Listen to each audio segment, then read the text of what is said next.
नमस्कार, स्वागत है आपका एक बार फिर से विद्या ज़ोन पर। आज अपने यहाँ पर बात कर रहे हैं रीट एग्ज़ाम के लिए। तो इसमें हम विज्ञान लेवल 2 के लिए बात कर रहे हैं। पहला प्रश्न आपकी स्क्रीन पर दिखाई दे रहा है, जो कि आपके मनुष्य में होने वाले रोगों से संबंधित है। आज की क्लास में कई सारे टॉपिक्स हैं, यहाँ पर कवर करने का प्रयास किया जाएगा। छोटी क्लास नहीं रहने वाली है, लंबी चलने वाली क्लास है। तो पूरी क्लास को देखेंगे तो आपके बहुत सारी चीज़ें हैं वो क्लियर हो जाएगी।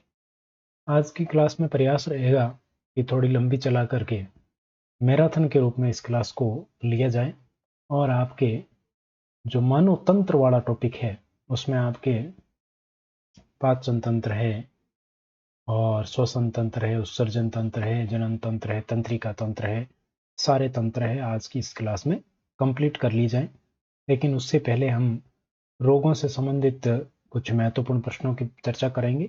उसके बाद में हम तंत्र वाले टॉपिक की तरफ बढ़ेंगे। तो शुरुआत करते हैं पहले प्रश्न से। पहला प्रश्न है चेचक रोग का पहला प्रश्न है, निम्न में से कौन सा रोग जूं से होता है? ये पहला प्रश्न है। जूं से होने वाला रोग कौन सा है ये आपको बताना। जूं का नाम आपने सुना ही होगा। ये एक परजीवी है जो मनुष्य, परपोषी या जंतु, अन्य जंतुओं जैसे गाय, भैंस आदि में परपोषी के रूप में, परजीवी के रूप में पाया जाता है।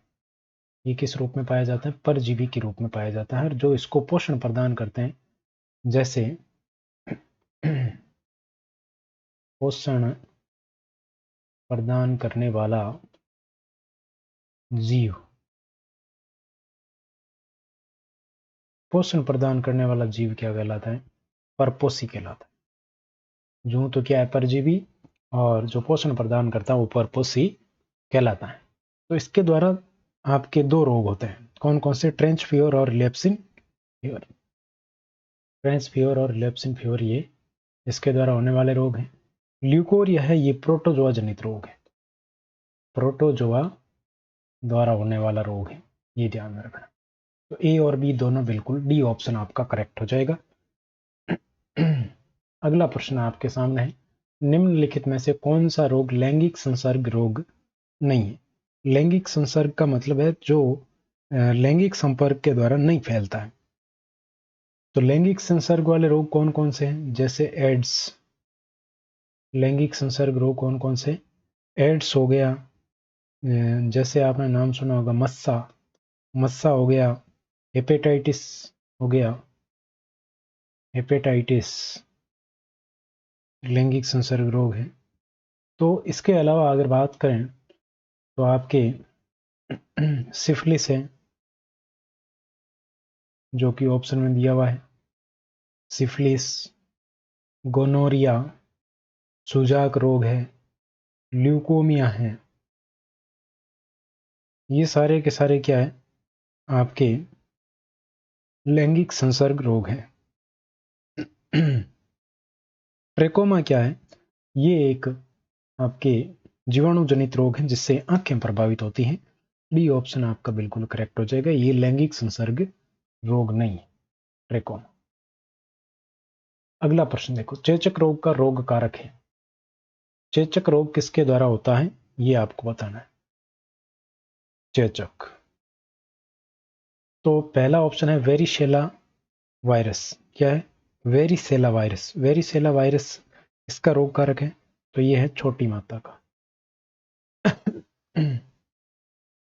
किसका? छोटी माता का। वेरियोला की बात करें तो ये वेरियोला किसका है? चेचक का है। फिर है आपके मोरबली वायरस। ये किसका है? मोरबली वायरस ये खसरा का है।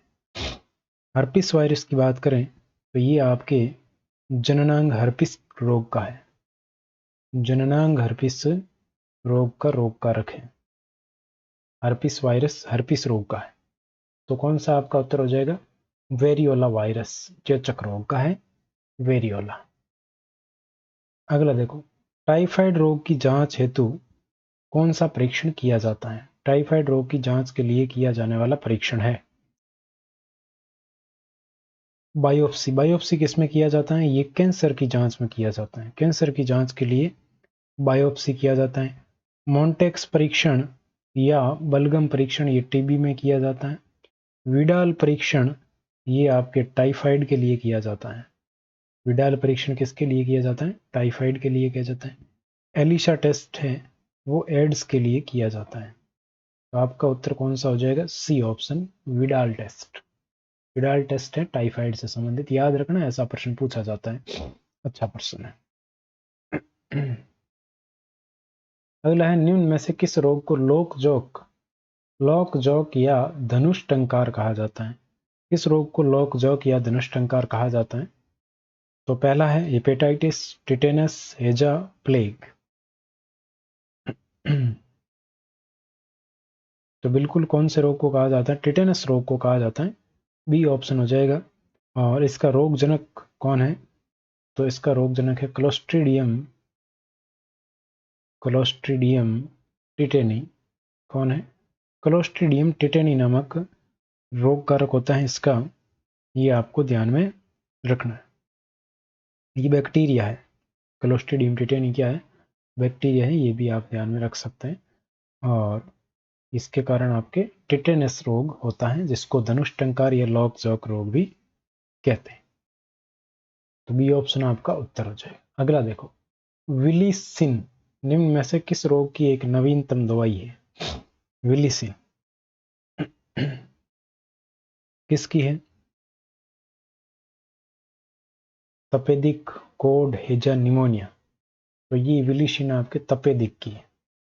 तपेदिक कह दो या राज यक्ष्मा कह दो, यक्ष्मा रोग कह दो, इसकी ये नवीनतम दवाई है विलिसिन तपेदिक की। आगे बढ़ते हैं, अगला प्रश्न देखो, निम्न में से 21वें गुणसूत्र के त्रिगुणन के कारण होने वाला रोग है? 21वें गुणसूत्र के त्रिगुणन यानी कि इसी को कहते हैं ट्राइसोमी। क्या कहते हैं? ट्राइसोमी कहते हैं, 21वें गुणसूत्र की ट्राइसोमी। तो 21वें गुणसूत्र की ट्राइसोमी के कारण कौन सा रोग होता है, ये आपको बताना है। तो इसके कारण Turner syndrome, down syndrome, mongolism कौन सा होता है, बताइए। देखिए,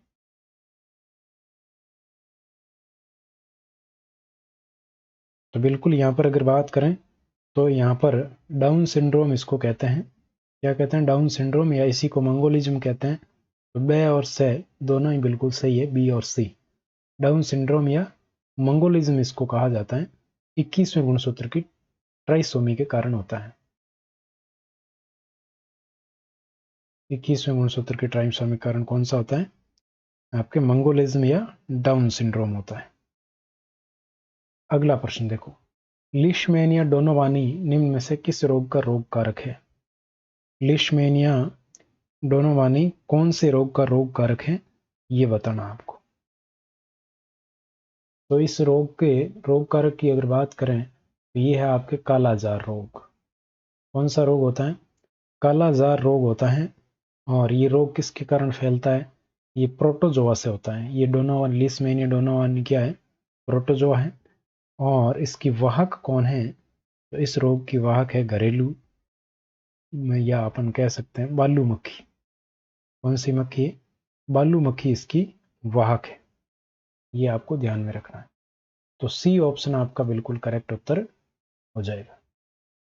आगे बढ़ते हैं, अगला प्रश्न देखो, आंत्रज्वर रोग का रोग कारक है? आंत्रज्वर रोग, तो आंत्रज्वर रोग की बात करें या आंत का बुखार, इसी को क्या कहते हैं? आंत का बुखार इसको कहते हैं, या फिर क्या कहते हैं इसको? आंत्रज्वर। इसको किस रोग को कहते हैं? तो ये कहते हैं टाइफाइड को। टाइफाइड को ही ये कहा जाता है, ये आपको ध्यान में रखना। और टाइफाइड का आपको पता है कौन सा होता है? साल्मोनेला टाइफोसा या टाइफी। टाइफी भी लिखते हैं इसकी और टाइफोसा भी लिखते हैं। तो साल्मोनेला टाइफी या साल्मोनेला टाइफोसा, डी ऑप्शन बिल्कुल आपका उत्तर हो जाएगा। डी ऑप्शन बिल्कुल करेक्ट उत्तर हो जाएगा। अगला प्रश्न देखो, निम्न में से किसके द्वारा HIV एक व्यक्ति से दूसरे व्यक्ति में प्रसारित नहीं होता है? किसके द्वारा नहीं होता है, ये आपको बताना है। HIV है वो किसके द्वारा प्रसारित नहीं होता है। स्तनपान से प्रसारित हो सकता है, एक से अधिक लोगों से यौन संबंध हो सकता है, मच्छर काटने से, संक्रमित सुई के प्रयोग से हो सकता है। यहाँ पर कौन सा बचा है? यहाँ पर एक ऑप्शन बच जाता है, कौन सा है? मच्छर काटने से। तो मच्छर काटने से HIV प्रसारित नहीं होता है मच्छर के द्वारा। सी ऑप्शन आपका उत्तर हो जाएगा। HIV के कारण कौन सा रोग होता है? एड्स रोग होता है। HIV का पूरा नाम है ह्यूमन इम्यूनो डिफिशियंसी वायरस। ध्यान ये रखना है कि ये जो वायरस है ये एक प्रकार का रिट्रो वायरस है। कौन सा वायरस है? Retro virus. ये एग्जाम में पूछा जा चुका है कि HIV किस प्रकार का वायरस है, तो ये रिट्रो वायरस है, ध्यान रखना। अगला प्रश्न, क्षय रोग के उपचार के लिए निम्न में से प्रयोग किए जाने वाला टीका है। क्षय रोग के उपचार में कौन सा टीका प्रयोग किया जाता है, ये आपको बताना है। क्षय रोग के उपचार में कौन सा टीका प्रयोग किया जाता है, बताइए देखें।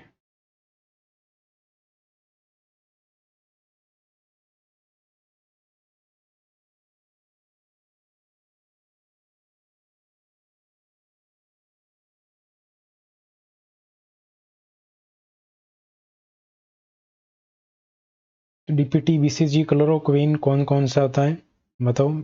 तो क्षय रोग के उपचार हेतु BCG का टीका लगाया जाता है। इसका मतलब होता है बेसिलस।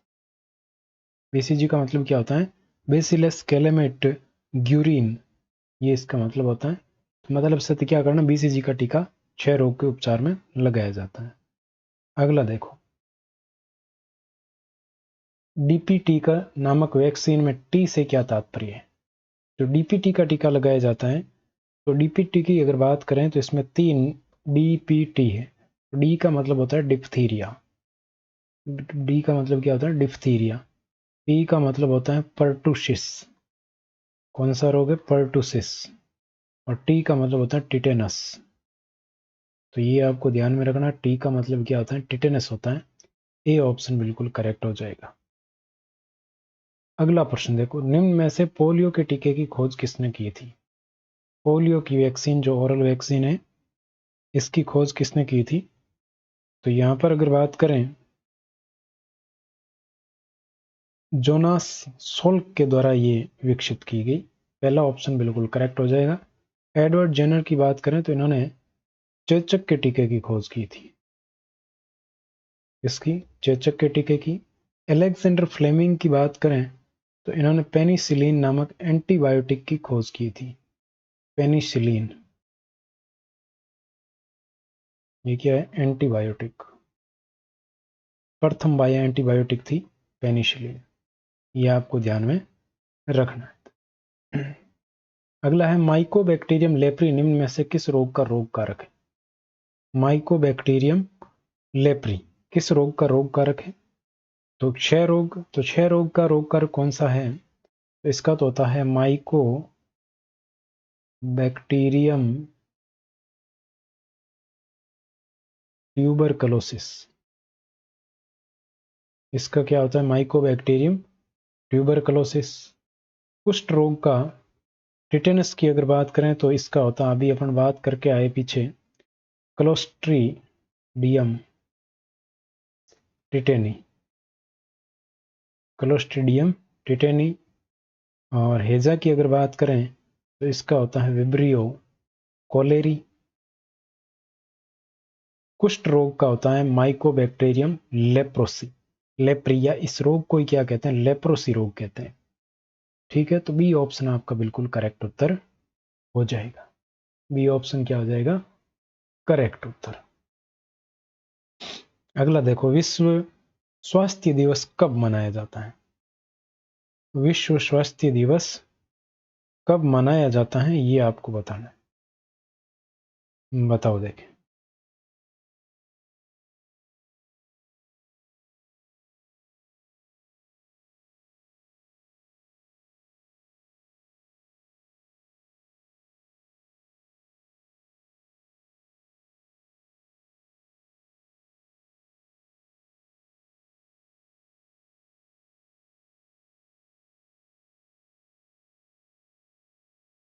विश्व स्वास्थ्य दिवस बताओ।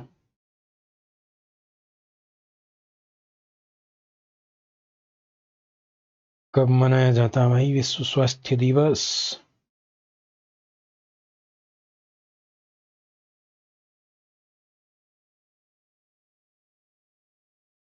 बिल्कुल।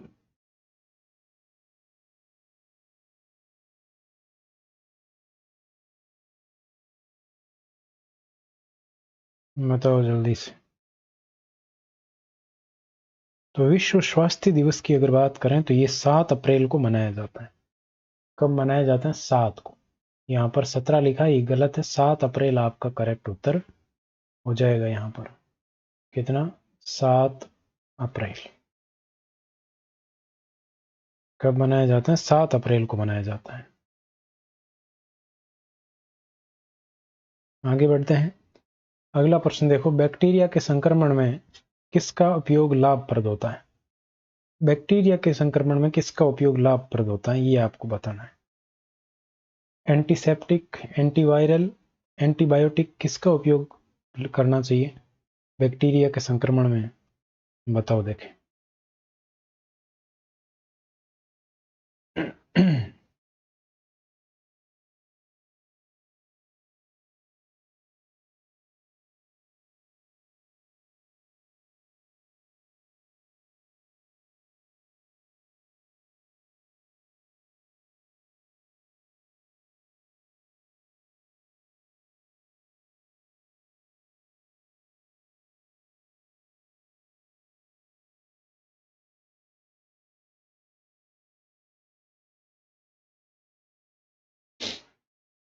बैक्टीरिया के संक्रमण में एंटीबायोटिक का उपयोग करना चाहिए। सी ऑप्शन आपका बिल्कुल करेक्ट हो जाएगा, आपको ये ध्यान रखना है।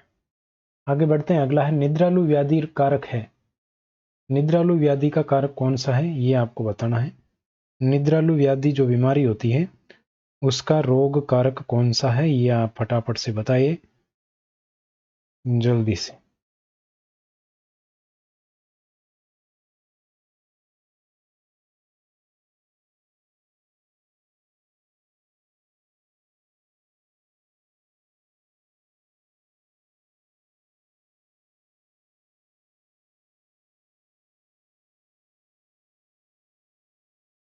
तो बिल्कुल कौन सा हो जाएगा? लेशमानिया।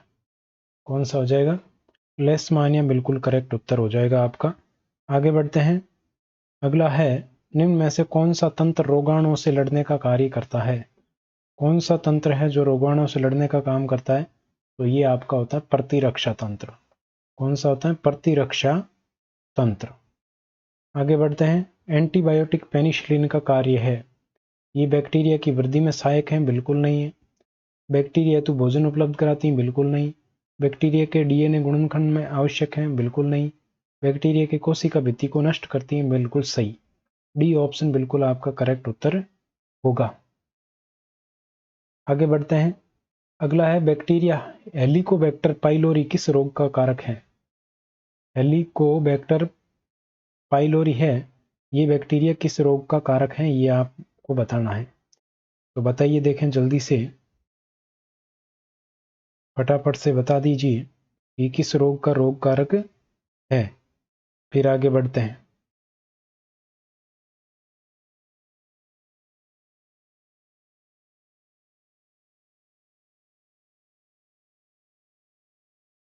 एक आपके थोड़ा करेक्शन कीजिएगा, यहाँ पर ये लेशमानिया नहीं ट्रिप्नोसोमा होगा। कौन होगा? ट्रिप्नोसोमा। निद्रालु व्याधि का कारक कौन होता है? ट्रिप्नोसोमा होता है। ये गलती से लेशमानिया बता दिया मैंने, ट्रिप्नोसोमा। ठीक है, हाँ गलती हो गई थोड़ी सी। आगे देखिए, बैक्टीरिया हेलिकोबैक्टर। तो हेलिकोबैक्टर की बात करें तो इसके कारण कौन सा रोग होता है? पेप्टिक वर्न होता है। ये आप करेक्ट किए, बिल्कुल ए ऑप्शन करेक्ट हो जाएगा। कौन सा होता है? बिल्कुल करेक्ट। आगे बढ़ते हैं। अगला है, वायरस द्वारा होने वाला रोग नहीं है। कौन सा रोग है वायरस द्वारा नहीं होता है? तो देखो, खांसी जुकाम वायरस के द्वारा होता है, डेंगू बुखार वायरस के द्वारा होता है, एड्स वायरस के द्वारा होता है, मलेरिया और कालाजार है, ये प्रोटोजोआ के कारण होने वाले रोग हैं। बी ऑप्शन बिल्कुल आपके करेक्ट उत्तर हो जाएगा। अगला प्रश्न देखो, दीर्घकालिक रोग है, कौन सा रोग है वो दीर्घकालिक रोग का उदाहरण है? तो फील पांव रोग आपका बिल्कुल यहां पर उत्तर होगा दीर्घकालिक रोग का। ठीक है, सी ऑप्शन बिल्कुल करेक्ट हो जाएगा। आगे बढ़ते हैं, दीर्घकालिक रोग कहते हैं किसको है? ऐसे रोग जो लंबी अवधि तक अथवा जीवन पर्यंत बने रहते हैं ना, उनको दीर्घकालिक रोग कहते हैं। अगला प्रश्न देखो, रक्ताल्पता का कारण क्या है? खून की कमी क्यों होती है? रक्ताल्पता का कारण क्या है ये बताइए फटाफट से। प्रोटीन की कमी, आयोडीन की कमी, आयरन की कमी, विटामिन ए की कमी। तो आयरन की कमी होती है। प्रोटीन की कमी से कौन कौन से रोग होते हैं? तो इससे रोग होता है मेरस्मस और क्वासियोरकोर। क्वासियोरकोर रोग होता है। और आयोडीन की कमी से घेंगा या गोइटर रोग होता है। घेंगा या गोइटर रोग होता है। आयरन की कमी से एनीमिया या रक्ताल्पता या अरक्तता होती है। विटामिन ए की कमी से रतौंधी नामक रोग होता है। आगे बढ़ते हैं, अगला प्रश्न देखो, निम्न में से सही सुमेलित है? पीलिया रोग का रोगाणु यकृत में, यानी कि ये कहाँ प्रभावित करता है, उस हिसाब से दिया हुआ है। सही सुमेलित है ये आपको छांटना है।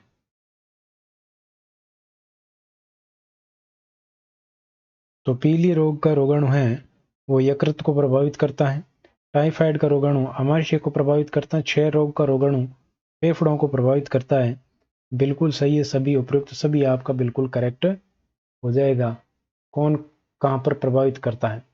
पेप्टिक वर्ण रोग के बारे में पता लगाया था, किसने पता लगाया था? तो रॉबिन वॉरेन तथा बेरी मार्शल ने पता लगाया था कि ये एक दीर्घकालिक ऐसा रोग है।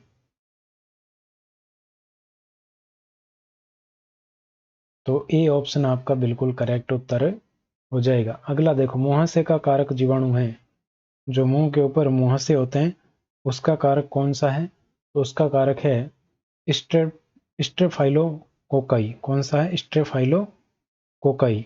ये बेसिलस थुरिंजियंसिस की बात करें तो ये रेशम कीट रोग होता है, रेशम कीट से संबंधित है ये। और लैक्टोबैसिलस आपको पता है दही में पाए जाने वाले जीवाणु हैं। तो बी ऑप्शन आपका उत्तर होगा स्ट्रेफाइलोकोकाई। अगला, संक्रामक रोग का उदाहरण नहीं है, कौन सा एक संक्रामक रोग नहीं है? जुकाम होता है, खांसी होती है, ये संक्रामक है। आई फ्लू संक्रामक है। कैंसर असंक्रामक रोग है, ये ध्यान में रखना। कैंसर कैसा रोग है? असंक्रामक रोग है। कैंसर असंक्रामक रोग है। आगे बढ़ते हैं, अगला प्रश्न है लैंगिक संचारी रोग, यानी कि जो लैंगिक संपर्क के द्वारा फैलने वाला रोग है। तो कैंसर लैंगिक संचार रोग नहीं है, पेप्टिक वर्ण भी नहीं है, टीबी भी नहीं है। कौन सा रोग है? सिफिलिस। सिफिलिस रोग है वो लैंगिक संपर्क के द्वारा फैलता है। अगला प्रश्न देखो, एस्केरिस लुम्ब्रिकोइडिस किस प्रकार का जीव है? एस्केरिस लुम्ब्रिकोइडिस किस प्रकार का जीव है, बताइए देखें। तो एस्केरिस लुम्ब्रिकोइडिस एक गोलकृमि है। क्या है? गोलकृमि। जीवाणु के अलग अलग प्रकार होते हैं, जपटे कृमि, गोलकृमि और कोमाकार, विब्रियो आकार, ऐसा कुछ प्रकार आपने पढ़े होंगे। टीकाकरण द्वारा निवारण किया जाता है, कौन से रोगों का निवारण टीकाकरण के द्वारा किया जाता है? तो ये होते हैं संक्रामक रोग, उनका निवारण है टीकाकरण के द्वारा किया जाता है। फिर वो इन्फ्लुएंजा हो, चाहे लैंगिक हो, चाहे संक्रामक नहीं, संक्रामक इन्फ्लुएंजा कौन सा ही हो, संक्रामक रोग कहलाते हैं वो। तो ये आपके रोगों से संबंधित प्रश्न हुए समाप्त। अब हम बात करेंगे मानव पाचन तंत्र से संबंधित प्रश्नों की। पहला प्रश्न आपकी स्क्रीन पर है, मानव पाचन तंत्र में सम्मिलित ग्रंथि नहीं है, कौन सी ग्रंथि मानव पाचन तंत्र में सम्मिलित नहीं है, ये आपको बतानी है। जल्दी से बताइए देखें, मानव पाचन तंत्र में कौन कौन सी ग्रंथियां होती है? तो मानव पाचन तंत्र के अंदर लार ग्रंथि शामिल होती हैं, थायराइड ग्रंथि शामिल होती हैं, अगर यकृत शामिल होती है, अग्नाशय शामिल होती है। कौन सी शामिल होती है, कौन सी नहीं होती है? आपको नहीं वाली पूछिए, आपको तो वही बतानी है। ये ग्रंथि है वो आपके पाचन तंत्र में नहीं आती है। तो पाचन तंत्र में लार ग्रंथि आती है। कौन कौन सी? लार ग्रंथि जो मुंह में पाई जाती है। दूसरी आती है लीवर, यकृत, और यकृत के बाद अगर बात करें तो एक आती है अग्नाशय। थायराइड ग्रंथि का यहाँ कोई संबंध नहीं है। ये 3 ग्रंथियां आपके 10वीं की राजस्थान बोर्ड की बुक के अंदर तीनों ग्रंथियां स्पष्ट रूप से लिखी हुई है। तो थायराइड ग्रंथि आपका यहाँ पर बिल्कुल करेक्ट उत्तर हो जाएगा। आगे बढ़ते हैं। अगला प्रश्न देखिए, जिह्वा मुख गुहा के पृष्ठभाग में आधार तल से किसके द्वारा जुड़ी होती है? जिह्वा है वो आधार तल में किसके द्वारा जुड़ी होती है, ये आपको बताना है। तो यहां पर अगर बात करें तो मुख के अंदर जिह्वा पाई जाती है, दांत पाए जाते हैं। मुख गुहा में चारों ओर गति कर सकने वाली जो संरचना होती है वो जिह्वा ही होती है। पेशी द्वारा ये निर्मित होती हैं और ये आधार तल में किसके द्वारा जुड़ी होती हैं, जिसको जिह्वा फ्रेनुलम या फिर फ्रेनुलम लिंगुअल कहते हैं। क्या कहते हैं? जिह्वा फ्रेनुलम या फ्रेनुलम लिंगुअल कहा जाता है। एपिग्लोटिस ये एक ढक्कन होता है। क्या होता है? ढक्कन, जो कि भोजन को श्वास नली में जाने से रोकता है। ठीक है। और इसके अलावा अगर बात करें तो हमारे जिह्वा तल फ्रेनुलम हो गया। आपके सी ऑप्शन बिल्कुल करेक्ट। फ्रेनुलम लिंगुअल या जिह्वा फ्रेनुलम के द्वारा जो आधार तल से ये जुड़ी होती है। अगला प्रश्न देखो, मानव में दांतों की किस प्रकार की व्यवस्था पाई जाती है? तो मानव में गृत दंती व्यवस्था पाई जाती है, द्विबार दंती व्यवस्था। तो गृत दंती द्विबार दंती व्यवस्था पाई जाती है। यहां पर भी आपका सी ऑप्शन बिल्कुल करेक्ट होगा। गृत दंती का मतलब धंसे रहना। दांत है वो धंसे हुए होते हैं, ऊपर नहीं होते हैं। वो जबड़े के अंदर धंसे हुए होते हैं। किस में धंसे हुए होते हैं? जबड़े में। ऊपर नीचे जबड़ों में धंसे होते हैं। द्विबार दंती का मतलब है 2 बार दांत आते हैं। 2 बार दांत आना। एक बार कौन से? एक बार आते हैं दूध के दांत। दूध के दांत जो कि संख्या में 20 होते हैं। दोबारा दांत आते हैं स्थायी दांत। कितने आते हैं स्थायी दांत? स्थायी दांत आते हैं पूरे 32। तो इस प्रकार आपको ध्यान में रखना है। अगला प्रश्न देखो, कौन से दांत मांसाहारियों में ज्यादा विकसित होते हैं? तो मांसाहारियों का काम क्या होता है? मांसाहारियों का काम होता है चीरना। चीरना, फाड़ना। तो चीरना फाड़ना काम कौन से दांत करते हैं? रदनक दांत करते हैं। कर्तनक का काम होता है काटना, इसलिए ये तो नहीं होंगे। रदनक ये मांसाहारियों में सबसे ज्यादा विकसित होते हैं, बी ऑप्शन। चवर्णक और अगर चवर्णक, इनका काम होता है भोजन को चबाना या भोजन को महीन टुकड़ों में पीसना। ठीक है, आगे बढ़ते हैं। अगला प्रश्न देखो, सत्य या सत्य कथन आपको बताना है। ग्रास नली एक संकरी पेशी नली है जो लगभग 25 सेंटीमीटर लंबी होती है। ये ग्रसनी के निचले भाग से प्रारंभ होकर गिरवा तथा वक्ष स्थल से होती मध्यपट से निकलकर उदर गुहा में प्रवेश करती है। इसका मुख्य काम भोजन का पाचन करना है। ग्रास नली का मुख्य काम है भोजन का पाचन करना। क्या ग्रास नली का मुख्य काम भोजन का पाचन करना है? बताइए, देखें, ध्यान रखना।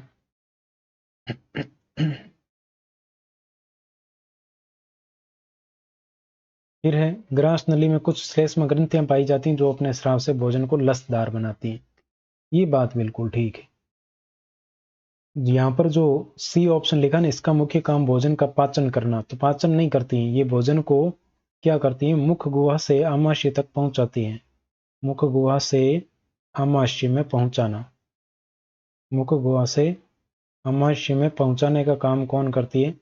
ग्रास नली करती है। सी ऑप्शन आपका असत्य हो गया यहाँ पर, बाकी सब कुछ ठीक है। आगे बढ़ते हैं। अगला प्रश्न देखो, ग्रास नली के संदर्भ में सत्य कथन है। अब की बार सत्य पूछा। ग्रास नली में कर्माकुंचन गति होती है जिससे भोजन आमाशय तक पहुंचता है। बिल्कुल सही बात है। ग्रास नली के शीर्ष पर उत्तकों का एक पल्ला होता है जिसे एपिग्लोटिस कहते हैं। बिल्कुल ठीक है। शीर्ष पर उत्तकों का एक फ्लैप यानी पल्ला यानी कि फ्लैप होता है जिसको एपिग्लोटिस या घाटी ढक्कन कहते हैं। इसको क्या कहते हैं? घाटी ढक्कन। अभी हम बात कर रहे थे ना, जो भोजन को श्वास नली में जाने से रोकता है, ये वही एपिग्लोटिस होता है। ये पल्ला अनावश्यक भोजन को आमाशय में प्रवेश से रोकता नहीं, ये गलत है। सी गलत है, केवल ए और बी बिल्कुल सही होगा, बी ऑप्शन। ये एपिग्लोटिस क्या करते हैं? भोजन निगलने के दौरान ये एपिग्लोटिस है वो बंद हो जाता है और भोजन को श्वास नली में जाने से रोकता है। आगे बढ़ते हैं, अगला प्रश्न देखो, निम्न में से कौन सी संरचना ग्रशिका व आमाशय को विभाजित करती है? ऐसी कौन सी संरचना है जो ग्रशिका या आमाशय को विभाजित करती है? बताइए देखें।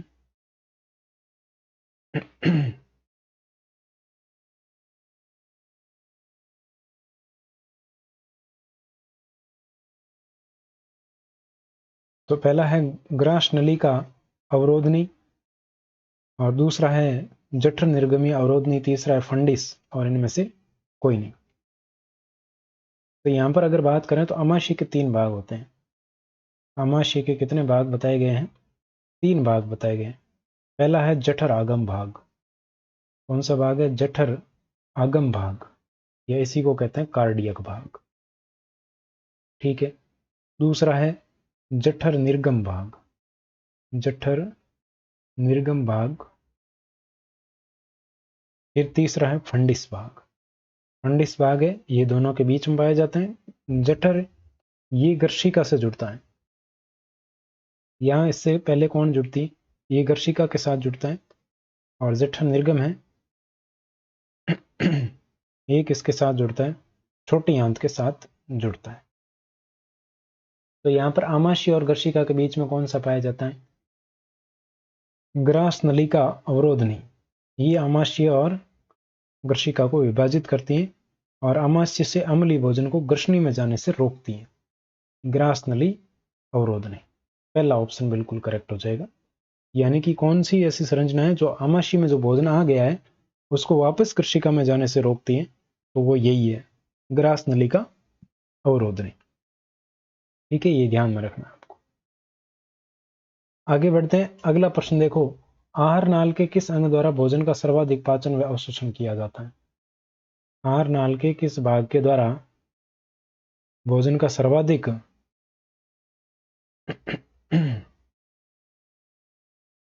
पाचन और अवशोषण किया जाता है?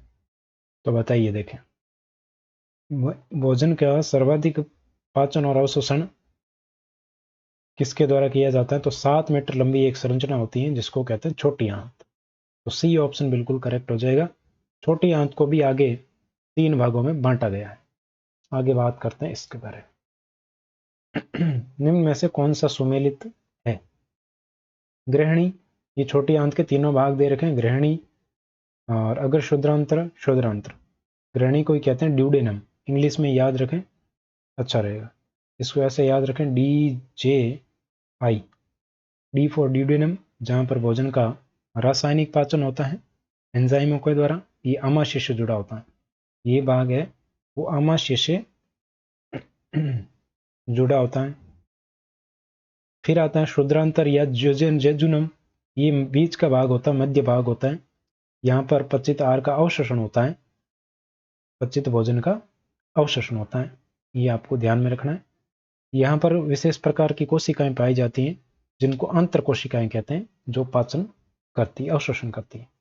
कौन सी कोशिकाएं पाई जाती हैं? अंतर कोशिकाएं। ठीक है। इसके बाद में आता है शुद्रांत्र या इलियम। इलियम ये छोटी आंत का अंतिम भाग होता है और बड़ी आंत से जुड़ता है। ये आगे किसमें खुलता है? बड़ी आंत में खुलता है। यहाँ पर पित्त, लवण और विटामिनों का अवशोषण होता है। तो जो अगर शुद्रांत्र में अवशोषित नहीं हो पाते हैं उनका यहाँ पर अवशोषण हो जाता है, और फिर जो शेष रह जाता है उसको बड़ी आंत में भेज दिया जाता है। तो बिल्कुल ये सारे ही तीनों ही सही है, तो डी ऑप्शन आपका करेक्ट हो जाए। अगला प्रश्न देखिए, बड़ी आंत का भाग नहीं है। कौन सा बड़ी आंत का भाग नहीं है? बड़ी आंत को भी छोटी आंत से बचे हुए भोजन का उपाचन यहाँ पर बड़ी आंत में होता है। बड़ी आंत को भी 3 भागों में बांटा गया है। पहला है सीकम, दूसरा है कोलन, और तीसरा है रेक्टम। सीकम, कोलन और रेक्टम। इलियम है वो किसका? छोटी आंत का भाग है, तो डी ऑप्शन आपका उत्तर हो जाएगा। लार ग्रंथि का कार्य है भोजन में उपस्थित स्टार्च का मुख में पाचन शुरू करना, बिल्कुल। भोजन का चिकना और घुलनशील बनाना, बिल्कुल। दांतों, मुख, गोइका और जीभ की सफाई करना, बिल्कुल, ये भी सही। तो डी ऑप्शन आपका बिल्कुल करेक्ट उत्तर हो जाएगा, उपयुक्त सभी। लार ग्रंथि का प्रकार नहीं है। तो लार ग्रंथि देखो 3 प्रकार की, मनुष्य में 3 प्रकार की लार ग्रंथियां पाई जाती हैं। कितने प्रकार की? 3। कौन कौन सी? कर्णपुरो ग्रंथि, अधोजंब ग्रंथि और सिग्माकार ग्रंथि।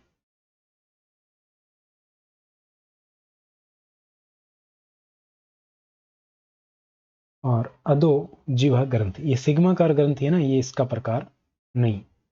अधोजिह्वा ग्रंथि बिल्कुल सही है, ये सिग्माकार ग्रंथि इसका भाग नहीं है। ये सिग्माकार है ना, ये सिग्मोइड तो आहार नाल का उसका क्या है, बड़ी आंत का एक प्रकार है सिग्मोइड।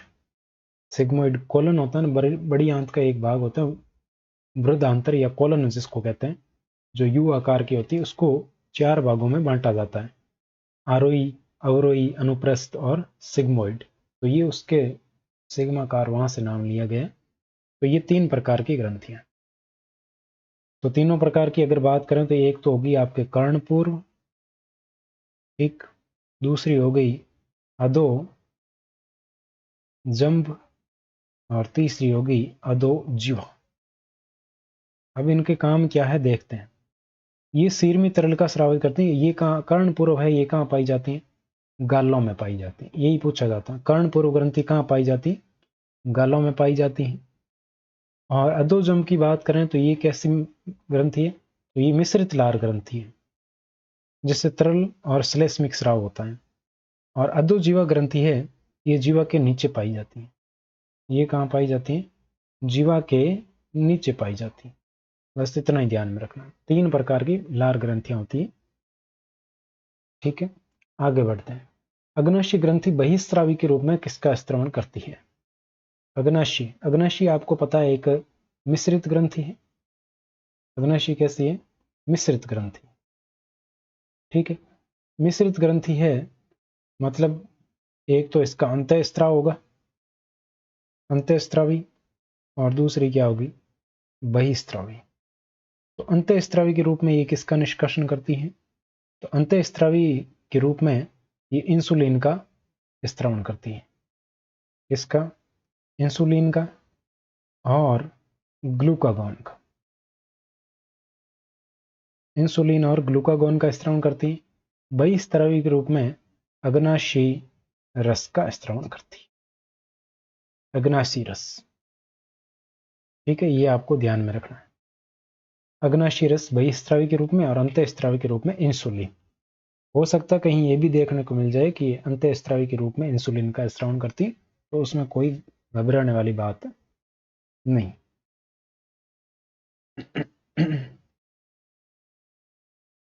तो बिल्कुल आपके बहिस्त्रावी के रूप में किसका, अग्नाशी रस का स्त्रवण करती है। डी ऑप्शन बिल्कुल करेक्ट हो जाएगा। ये राजस्थान बोर्ड की बुक के अनुसार बात कर रहे हैं। राजस्थान बोर्ड कक्षा 10 की पुस्तक, इसकी कक्षा 10 की।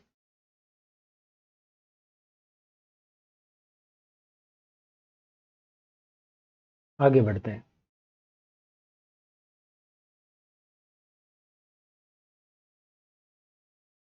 निम्न में से कार्बोहाइड्रेट पाचक एंजाइम कौन सा है, कौन सा कार्बोहाइड्रेट पाचक एंजाइम।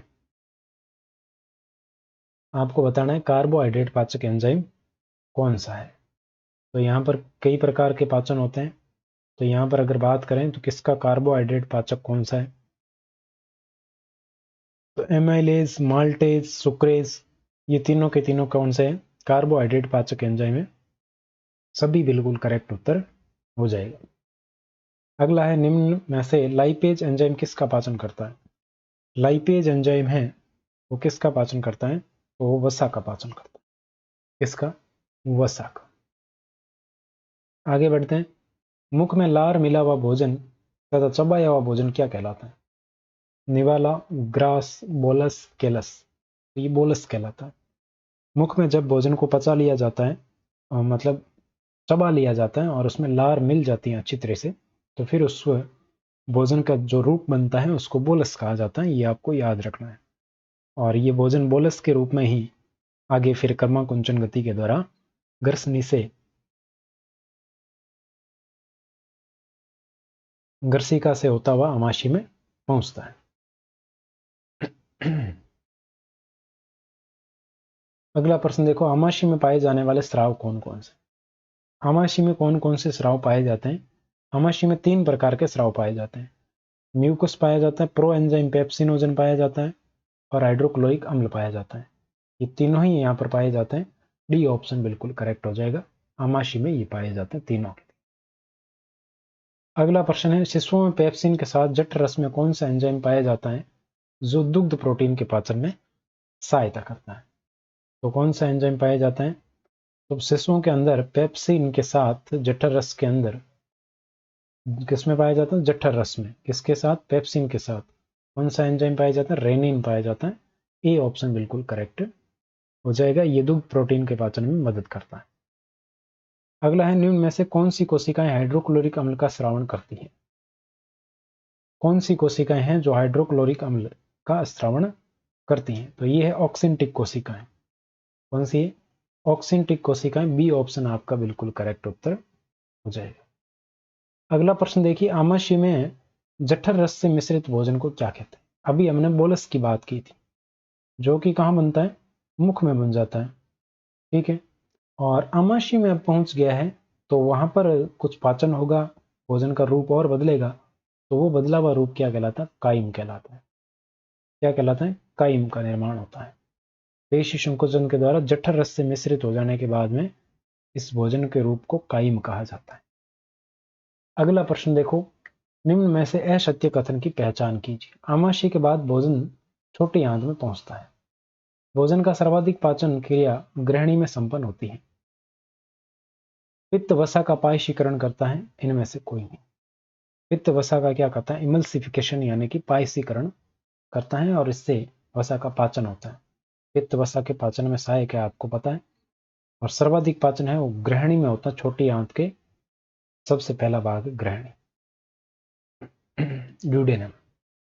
आमाशय के बाद भोजन है छोटी आंत में आता है। तो बिल्कुल सही है तीनों के तीनों। इनमें से कोई नहीं, गलत कोई नहीं है। डी ऑप्शन उत्तर हो जाएगा। निम्न में से कौन सा पाचक एंजाइम अग्नाशयी रस में पाया जाता है? अग्नाशयी रस में कौन सा पाचक एंजाइम है पाया जाता है? बताइए। देखिए, अग्नाशयी रस के अंदर ट्रिप्सिन, एमाइलेज, लाइपेज तो सब पाए जाते हैं। डी ऑप्शन बिल्कुल करेक्ट हो जाएगा। अगला है, पित्त रस में कौन सा पित्त वर्णक उपस्थित होते हैं? पित्त रस के अंदर कौन से पित्त वर्णक होते हैं? तो बिलिरुबिन, बिलिवर्डिन दोनों ही होते हैं। सी ऑप्शन बिल्कुल आपका करेक्ट हो जाए। अगला प्रश्न है, एंजाइम क्या है? एंजाइम क्या है ये आपको बताना है। एंजाइम जैव उत्प्रेरक है, बायोकैटलिस्ट। जैव उत्प्रेरक इनको कहा जाता है, एंजाइमों को। अगला प्रश्न है, हाइपोग्लाइसीमिया नामक रोग निम्न में से किस कारण होता है? हाइपोग्लाइसीमिया। हाइपोग्लाइसीमिया मतलब ग्लूकोज की कमी। हाइपोग्लाइसीमिया का मतलब है ग्लूकोज की कमी। तो ये इंसुलिन के अतिस्राव के कारण होगा। किसके कारण? इंसुलिन के अतिस्राव के कारण हाइपोग्लाइसीमिया होता है। अगला है, निम्न में से यकृत में कौन सा विटामिन संचित होता है? यकृत के अंदर कौन सा विटामिन संचित होता है? तो बिल्कुल ए और डी, डी ऑप्शन बिल्कुल करेक्ट हो जाए। अगला है, लैंगरहैंस अल्फा कोशिकाओं से निम्न में से किसका स्राव होता है? लैंगरहैंस की अल्फा कोशिकाओं से किसका स्राव होता है? तो अल्फा कोशिकाओं से किसका स्राव होता है? ग्लूकागॉन का स्राव होता है। ए ऑप्शन बिल्कुल करेक्ट हो जाए।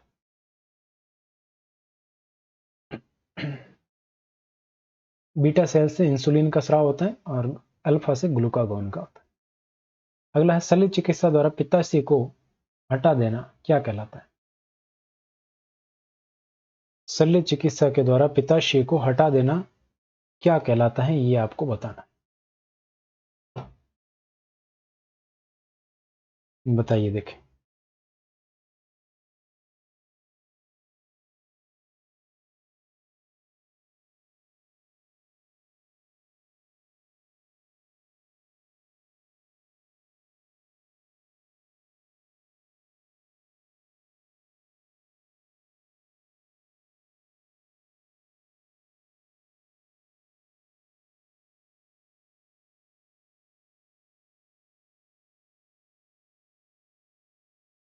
बताइए।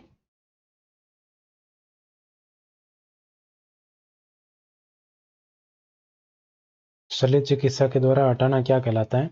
तो ये कहलाता है कोलेसिस्टेक्टोमी। कोलेसिस्टेक्टोमी कहलाता है, ये आपको ध्यान में रखना है, बी ऑप्शन। आगे बढ़ते हैं। एक प्रोटीन जो मानव शरीर में रक्त को जमने से रोकने का कार्य करता है, रक्त को जमने नहीं देता है, ऐसा कौन सा प्रोटीन है? एक प्रोटीन जो मानव शरीर में रक्त को जमने से रोकता है, तो ये होता है हिपेरिन। कौन सा प्रोटीन है? हिपेरिन है। ये रक्त का थक्का बनने से रोकता है, थक्का रोधी प्रोटीन है। यकृत कोशिकाओं के द्वारा इसका प्रोटीन का स्राव होता है। अगला है, ग्रास नली व आमाशय के मध्य पाए जाने वाला वह भाग कौन सा है जो पुनः ग्रसनी में जाने से रोकता है? तो ये हमने अभी बात की थी, कौन सा होता है?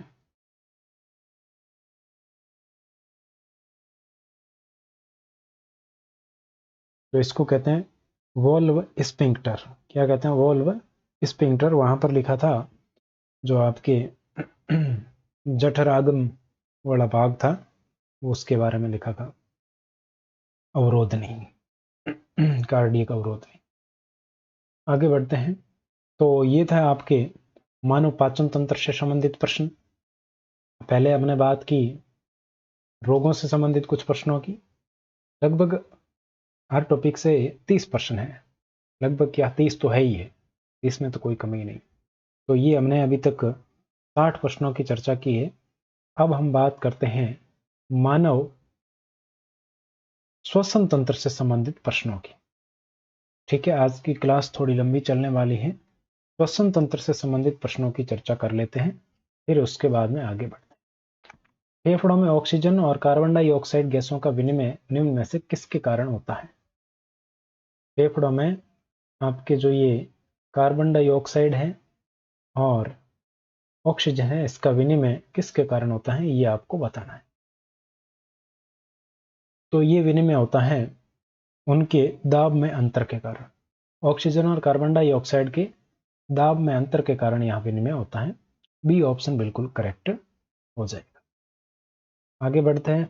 अगला प्रश्न है, निम्न में से किस रोग को फुफ्फुस शोथ या फुफ्फुस पर्दा भी कहते हैं? कौन सी बीमारी है जिसको आपके फुफ्फुस पर्दा या फुफ्फुस शोथ कहा जाता है? तो यहां पर अगर बात करें तो ये होता है निमोनिया। निमोनिया के अंदर क्या होता है, ये कुपिकाओं को संक्रमित करता है और तेजी से ये संक्रमण होता है, इसी कारण इसको फुफ्फुस शोथ या फुफ्फुस पर्दा भी कहा जाता है। अगला है, निम्न में से किसकी वजह से श्वास नली से वायु निकल जाने पर भी पिचकती नहीं है? ऐसी कौन सी संरचना पाई जाती है श्वास नली के ऊपर जिसके कारण इसमें से श्वास नली में से वायु बाहर निकल जाती है फिर भी ये पिचकती नहीं है? तो ये होता है एपिग्लोटिस के कारण, वरियंत्र के कारण, उपास्थि वलय के कारण या डायफ्राम के कारण। तो ऐसा होता है उपास्थि वलय के कारण। सी ऑप्शन आपका उत्तर होगा। सी आकार के छल्ले, सी आकार के छल्ले आपने सुने होंगे, तो इन छल्लों के कारण ही ये पिचकती नहीं है, उपास्थि वलय के कारण। ठीक है, उपास्थि वलय पाई जाती है, इसके कारण श्वास नली से वायु निकल जाती है फिर भी ये पिचकती नहीं। अगला प्रश्न, यूकैरियोटिक जीवों में क्रेब्स चक्र की संपूर्ण क्रिया निम्न में से कहां संपन्न होती है? क्रेब्स चक्र की क्रिया कहां संपन्न होती है? यूकैरियोटिक में, जिनमें केंद्रक झिल्ली पाई जाती है, केंद्रक के चारों ओर झिल्ली पाई जाती है यूकैरियोटिक। जिसमें नहीं पाई जाती वो प्रोकैरियोटिक। तो यहां पर बताइए यूकैरियोटिक जीवों में क्रेब्स चक्र की क्रिया कहां संपन्न होती है? तो सबसे पहले तो आपको पता होना चाहिए क्रेब्स चक्र की खोज किसने की।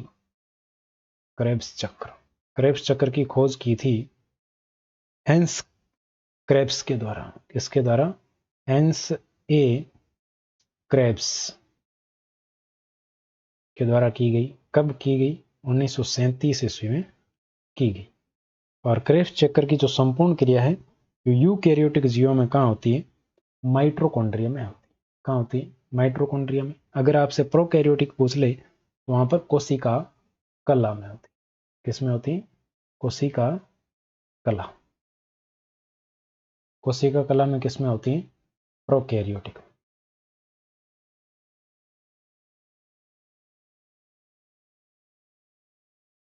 तो बी ऑप्शन आपका बिल्कुल करेक्ट उत्तर हो जाएगा।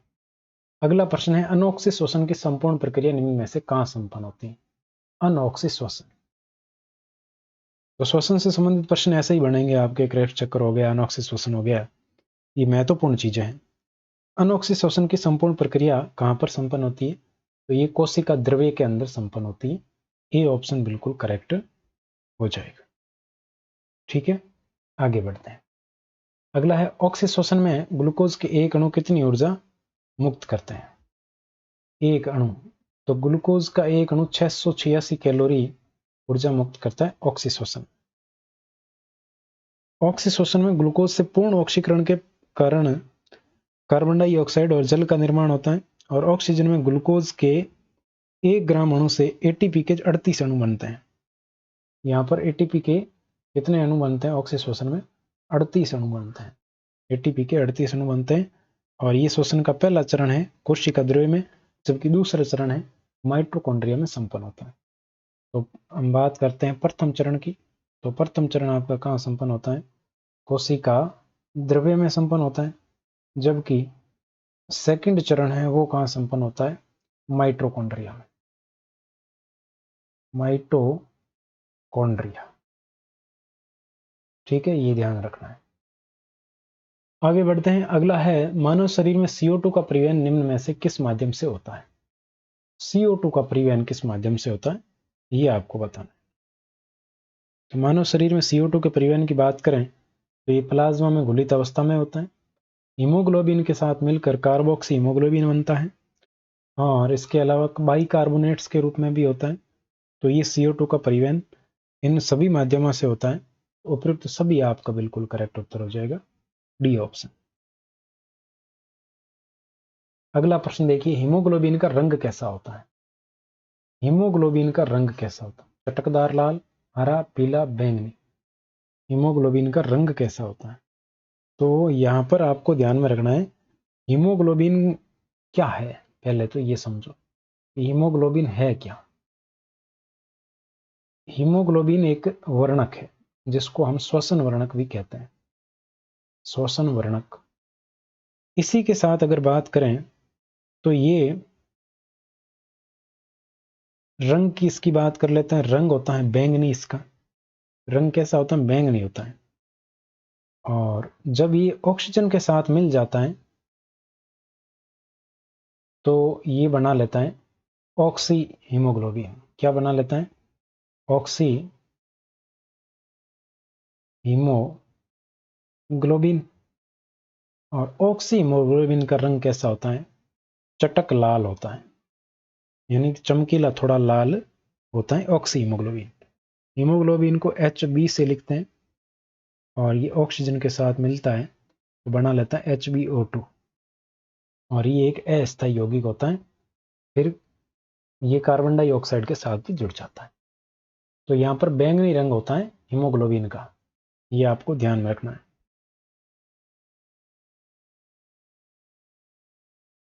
अगला प्रश्न, निम्न में से किस क्रिया में ऑक्सी तथा अनऑक्सी दोनों प्रकार की श्वसन विशेषताएं पाई जाती हैं?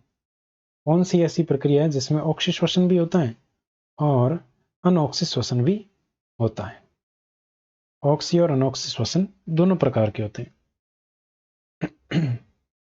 तो ऐसा होता है ग्लाइकोलाइसिस के अंदर। ग्लाइकोलाइसिस में ये प्रक्रिया, दोनों ही प्रक्रिया पाई जाती है। सी ऑप्शन आपका उत्तर। अगला प्रश्न देखिए, श्वसनी के आंतरिक भाग में उपस्थित सेरोम्यूकस ग्रंथि एवं गोबलेट कोशिकाओं की अतिवृद्धि के कारण होने वाला रोग कौन सा है? इसकी कमी के कारण, वृद्धि के कारण, सेरोम्यूकस ग्रंथि और गोबलेट कोशिकाओं की वृद्धि के कारण या अतिवृद्धि हो जाती है, तो वहां पर कौन सा रोग हो जाता है? श्वसनी शोथ रोग हो जाता है। सी ऑप्शन बिल्कुल करेक्ट उत्तर हो जाएगा। ये श्वसनी शोथ कहलाता है। क्या कहलाता है? श्वसनी शोथ कहलाता है।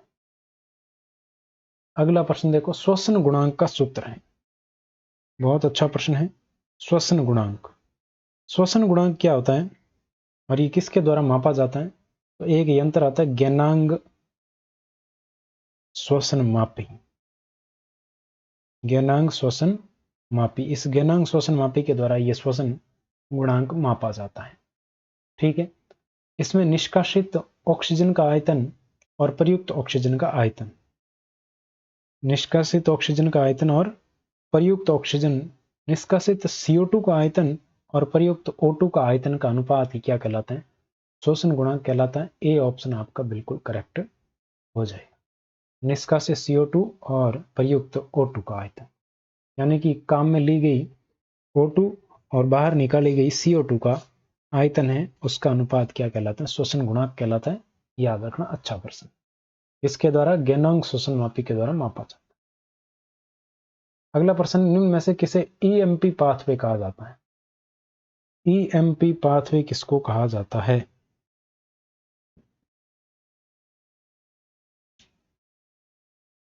तो ये कहा जाता है ग्लाइकोलिसिस को। किसको कहते हैं? ग्लाइकोलिसिस को कहते हैं। क्यों कहते हैं? कि क्योंकि इसकी खोज है वो 3 वैज्ञानिकों ने की है, एम्बडेन और मेयरहोफ और पार्नस। तो ये हो गया E, ये हो गया M, ये हो गया P, इसलिए इसको EMP पाथवे कहा जाता है। तो इस ग्लूकोलिसिस की प्रक्रिया में ग्लूकोज के एक अणु से पायरुविक अम्ल के 2 अणुओं का निर्माण होता है और इस प्रक्रिया में ऑक्सीजन की आवश्यकता नहीं होती है और ATP के 2 अणुओं का शुद्ध लाभ होता है। यहाँ पर 2 ATP के अणु बनते हैं, ये आपको ध्यान में रखना। ये प्रश्न पूछा हुआ है, ऐसे ही पूछे जाते हैं। पायरुविक अम्ल के कितने अणु बनते हैं? 2, ATP के 2, ग्लूकोज के एक अणु से। तो ये चीजें ध्यान में रखनी। अगला, आंतरिक श्वसन के संदर्भ में निम्न में से कौन सा कथन असत्य है? आंतरिक श्वसन के संदर्भ में कौन सा असत्य है? ये कोशिकीय स्तर पर होता है, बिल्कुल ठीक है। भौतिक एवं रासायनिक दोनों क्रियाओं द्वारा संभव है, बिल्कुल ठीक है। और इस प्रक्रिया में एंजाइम भाग नहीं लेते हैं। तो आंतरिक श्वसन में एंजाइम भाग लेते हैं, ऐसा नहीं है, एंजाइम भाग लेते हैं। इस श्वसन में भोजन के ऑक्सीकरण से ऊर्जा मुक्त होती है, ये भी बिल्कुल सही है। तो यहाँ पर सी ऑप्शन है वो आपका गलत हो जाएगा। सी ऑप्शन क्या हो जाएगा? गलत है। तो उत्तर आपका सी ऑप्शन ही होगा, असत्य यही है। अगला प्रश्न देखो, निम्न में से आंतरिक श्वसन का प्रकार है। आंतरिक श्वसन किस प्रकार का होता है? तो आंतरिक श्वसन अनोक्सी श्वसन में भी हो सकता है, ऑक्सी श्वसन में भी हो सकता है। आंतरिक श्वसन 2 प्रकार का होता है, ऑक्सी श्वसन और अनोक्सी श्वसन। ठीक है, तो यहां पर ए और बी दोनों ही बिल्कुल करेक्ट है। डी ऑप्शन आपका उत्तर हो जाए। आगे बढ़ते हैं। निश्वसन के दौरान अंदर ली गई वायु में कार्बन डाइऑक्साइड की मात्रा कितनी होती है? निश्वसन के दौरान अंदर ली गई वायु में कार्बन डाइऑक्साइड की मात्रा कितनी होती है? तो देखो, यहां पर नाइट्रोजन की बात करें तो नाइट्रोजन होती है 79%। CO2 पूछा है तो CO2 यहां पर होती है 0.03%। ऑक्सीजन की बात करें तो ये होती है 21%। ये आपको निश्वसन की बात कर रहे हैं। ये किसकी बात हुई है? निश्वसन की। और अगर बात कर लें उच्छ्वसन की, उच्छ्वसन की बात करें तो उच्छ्वसन में नाइट्रोजन तो वही है 79%, लेकिन O2 यहां पर चेंज हो जाएगी 17% और CO2 भी चेंज हो जाएगी, CO2 आपके 4%। ये आपको ध्यान में रखना है। आपका करेक्ट उत्तर क्या हो जाएगा? सी ऑप्शन 0.03% निश्वसन में अंदर ली जाती है। श्वसन प्रक्रिया में बाह्य श्वसन से क्या तात्पर्य? जीवों में वायुमंडल से O2 का अंतर्ग्रहण और CO2 का निष्कासन, और वायुमंडल से CO2 का अंतर्ग्रहण और O2 का निष्कासन, जीव द्रव्य में संपन्न होने वाला श्वसन, O2 और CO2 का परिवहन। तो इसमें होता है कि वायुमंडल से CO2 का तो अंतर्ग्रहण हो जाए और ऑक्सीजन का क्या हो जाए? निष्कासन। ये प्रक्रिया बाह्य श्वसन कहलाती है। श्वसन 3 प्रकार का होता है वैसे, चरण बाह्य श्वसन, गैसों का परिवहन और अंत श्वसन। तो बाह्य श्वसन का मतलब है कि O2 को अंदर लेना और CO2 को छोड़ना। इस बाह्य श्वसन को फुफ्फुसीय श्वसन भी कहते हैं। फुफ्फुसीय श्वसन। तो ए ऑप्शन आपका बिल्कुल करेक्ट हो जाएगा। अगला प्रश्न देखिए, श्वसन प्रक्रिया के संदर्भ में निम्न में से कौन सा कथन असत्य है? श्वसन एक जैव रासायनिक प्रक्रिया है। श्वसन एक जैव रासायनिक प्रक्रिया है, असत्य बताना, तो बिल्कुल सही है। इसमें एटीपी के रूप में ऊर्जा मुक्त होती है, बिल्कुल सही है। इस प्रक्रिया में भोजन का ऑक्सीकरण होता है, ये भी बिल्कुल सही है। तो डी ऑप्शन है वो आपका उत्तर होगा, इनमें से कोई नहीं। आगे बढ़े, अगला प्रश्न देखो, एम्फाइसीमा बीमारी का संबंध किससे है? एम्फाइसीमा बीमारी, तो एम्फाइसीमा बीमारी की अगर बात करें तो इसका संबंध है फेफड़ों से। किससे संबंधित है ये बीमारी? फेफड़ों से संबंधित बीमारी है। अगला प्रश्न है, मानव श्वसन तंत्र का मुख्य भाग है। मानव श्वसन तंत्र के मुख्य भाग कौन से हैं, ये आपको बताना है।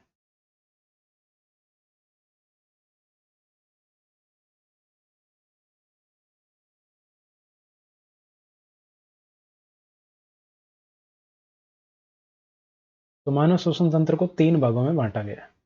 3 मुख्य भाग, ऊपरी श्वसन तंत्र, निचला श्वसन तंत्र और श्वसन मांसपेशियां। डी ऑप्शन आपका बिल्कुल करेक्ट उत्तर हो जाएगा यहाँ। आगे बढ़ते हैं, अगला है, निम्न में से सत्य नहीं है।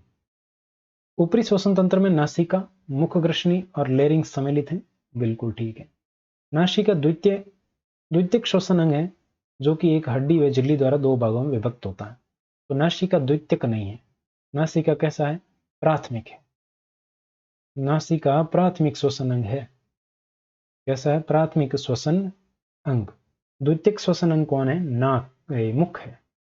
द्वितीयक कौन सा है? द्वितीयक श्वसन अंग कौन सा होता है? मुख होता है।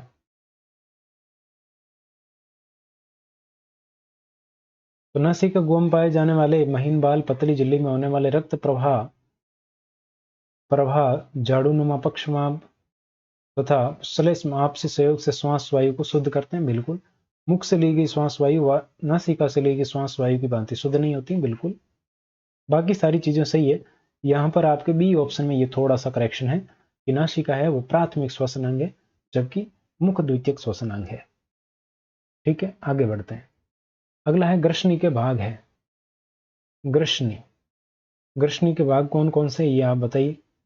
तो ग्रसनी की अगर बात करें तो ग्रसनी को नासा ग्रसनी, मुख ग्रसनी और कंठ ग्रसनी 3 भागों में बांटा गया। सभी इसी के भाग हैं। ग्रसनी को 3 भागों में बांटा जा चुका है। अगला प्रश्न है, स्वर यंत्र या लेरिंग्स में उपास्थियों की संख्या कितनी होती है?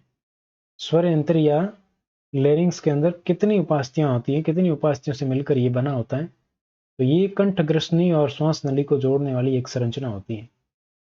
कंठ ग्रसनी और श्वास नली को जोड़ने वाली संरचना, जिसको स्वर यंत्र या लेरिंग्स कहते हैं। इसमें 9 प्रकार की उपास्थियां पाई जाती हैं। कितनी? 9 प्रकार की उपास्थियां पाई जाती हैं। आगे बढ़ते हैं। अगला है, फेफड़े, श्वास नली, श्वसनी और श्वसनिका किसके भाग हैं?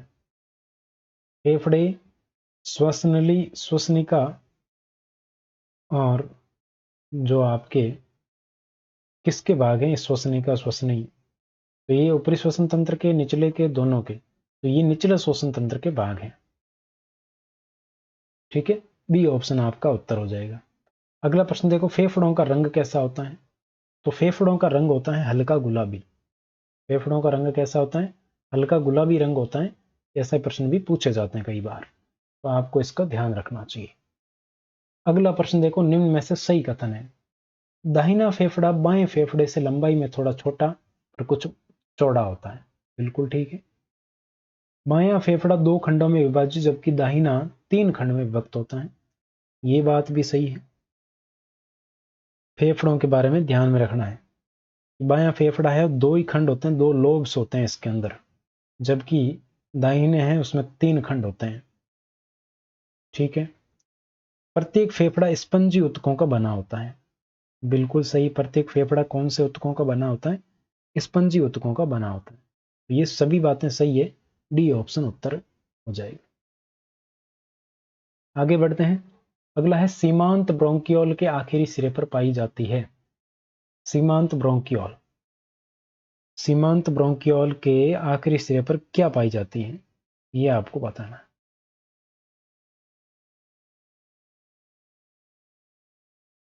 तो ये होती हैं कूपिकाएं। सीमांत ब्रोंकियोल के आखिरी सिरे पर क्या पाई जाती हैं? कूपिकाएं पाई जाती हैं, जो कि लगभग 30 मिलियन की संख्या में होती है। कूपिकाओं में सल की उपकला पाई जाती है, ये भी आपको ध्यान में रखना है। अगला है मुख्य रूप से श्वसन के लिए उत्तरदायी है। नासिका, फेफड़े, मध्यपट और कूपिकाएं। श्वसन के लिए मुख्य रूप से उत्तरदायी कौन है? तो मुख्य रूप से श्वसन के लिए मध्यपट, या इसी को हम कहते हैं डायाफ्राम। ये डायाफ्राम के कारण ही श्वसन क्रिया होती है, ये आपको ध्यान में रखना, मध्यपट या डायाफ्राम। तीसरा ऑप्शन, सी ऑप्शन बिल्कुल आपका करेक्ट होगा। ये मध्यपट है वो कंकाल पेशी से बना होता है। किसका बना होता है?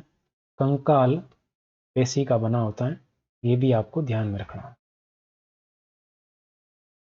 एक पतली चादरनुमा संरचना होती है जो वक्ष स्थल में पाई जाती है, और इसी के संकुचन से वायु नासिका से होती हुई फेफड़ों में ग्रहण प्रविष्ट होती हैं, और ये जब शिथिल हो जाता है तो बाहर निकल जाती हैं। तो ये कंकाल पेशी से बना होता है, ये बात महत्वपूर्ण है, ध्यान रख लें। अगला है सी आकार के छल्ले कहाँ पाए जाते हैं? सी आकार के छल्ले तो हम पहले बात कर चुके हैं। सी आकार के छल्ले कहाँ पाए जाते हैं?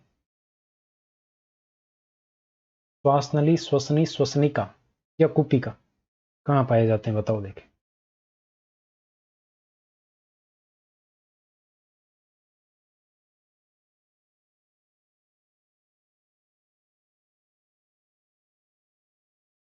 तो बिल्कुल श्वास नली के ऊपर पाए जाते हैं सी आकार के छल्ले। ए ऑप्शन बिल्कुल करेक्ट हो जाएगा।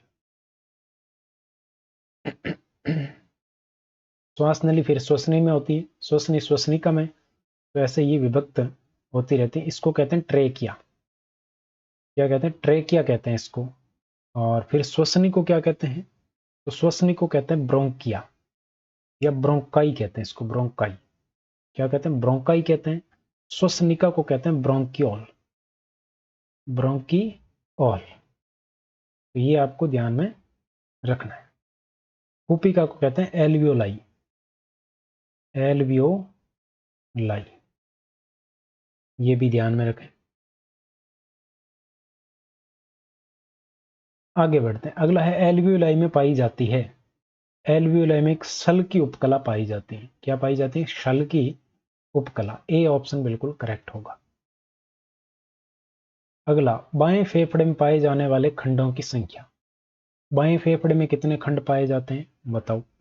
अभी हम बात करके आए कि बायां फेफड़ा है दो खंडों में या दो लोब्स के अंदर विभक्त होता है। तो बाएं में 2 खंड पाए जाते हैं और दाएं में 3 पाए जाते हैं। दाहिने में 3, बायां में 2।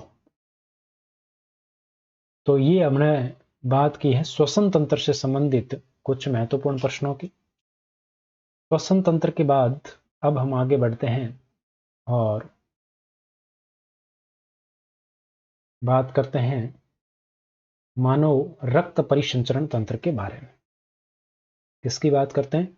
मानव रक्त परिसंचरण तंत्र की बात करते हैं।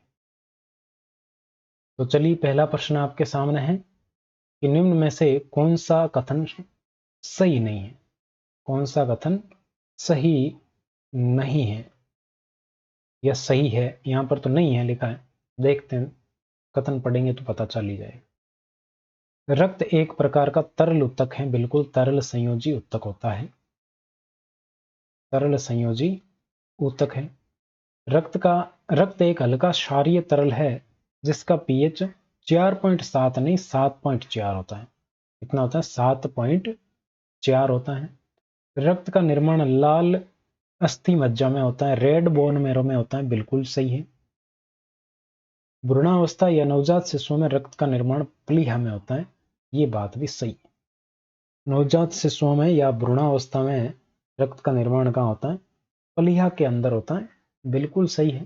तो एक ही कथन गलत है, बी ऑप्शन। तो ये ऐसे ही पूछ रहा है कौन सा सही नहीं है, तो बी ऑप्शन सही नहीं। अगला प्रश्न देखते हैं। निम्न में से सत्य कथन है। रक्त को द्रव्य भाग को प्लाज्मा कहते हैं, बिल्कुल सही है। प्लाज्मा रक्त का 55% भाग का निर्माण करता है, बिल्कुल। रक्त का कितने प्रतिशत भाग का निर्माण करता है?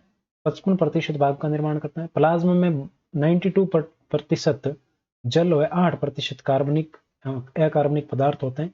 बिल्कुल ये तीनों ही कथन सही है, डी ऑप्शन आपका उत्तर हो जाएगा। अगला प्रश्न देखो, हीमोग्लोबिन किस में पाया जाता है? तो हीमोग्लोबिन आपके लाल रुधिर कोशिकाओं में पाया जाता है। हीमोग्लोबिन किस में पाया जाता है? लाल रुधिर कोशिकाओं में पाया जाता है। लाल रुधिर कोशिकाओं का जो है हीमोग्लोबिन के कारण ही रंग लाल होता है और ये कोशिकाएं केंद्रक विहीन होती हैं। आरबीसी में केंद्रक नहीं पाया जाता है, केंद्रक नहीं पाया जाता है इनमें, ये भी ध्यान रखना, केंद्रक नहीं पाया जाता है। इनकी उम्र है वो 120 दिन होता है और ये प्लीहा में जाकर समाप्त हो जाती हैं। प्लीहा को आरबीसी का कब्रिस्तान कहते हैं। ठीक है, तो यहां पर ए ऑप्शन बिल्कुल आपका करेक्ट हो जाएगा। आगे बढ़ते हैं, निम्न में से असत्य कथन है। डब्ल्यूबीसी प्रतिरक्षा प्रदान करती है, बिल्कुल सही है। इसका निर्माण लाल अस्थि मज्जा में होता है, बिल्कुल सही है। इनमें हीमोग्लोबिन नहीं पाया जाता है, इसी कारण ये श्वेत होती हैं, लाल रंग की नहीं होती, तो बिल्कुल सही है। तो इनमें से कोई नहीं, उत्तर क्या होगा? इनमें से कोई नहीं, कोई असत्य नहीं है, तीनों सही है। कणिकाणु या ग्रेन्युलोसाइट के उदाहरण नहीं है। कणिकाणु या ग्रेन्युलोसाइट, डब्ल्यूबीसी को ल्यूकोसाइट कहते हैं क्योंकि इनमें हीमोग्लोबिन उपस्थित होता नहीं है, रंगहीन होती हैं ये, तो ये आपको ध्यान में रखना है। फिर ये डब्ल्यूबीसी है, उसी का एक प्रकार है कणिकाणु। कणिकाणु को क्या कहते हैं? ग्रेन्युलोसाइट कहते हैं। और ग्रेन्युलोसाइट के अंदर कौन कौन आता है? न्यूट्रोफिल, इयोसिनोफिल और बेसोफिल, ये तीनों ही आते हैं ग्रेन्युलो या कणिकाणु के। ये है कणिकाणु के उदाहरण। लिम्फोसाइट और मोनोसाइट है, ये आपके अकणिकाणु के उदाहरण है। लिम्फोसाइट और मोनोसाइट, अकणिकाणु या अग्रेनुलोसाइट।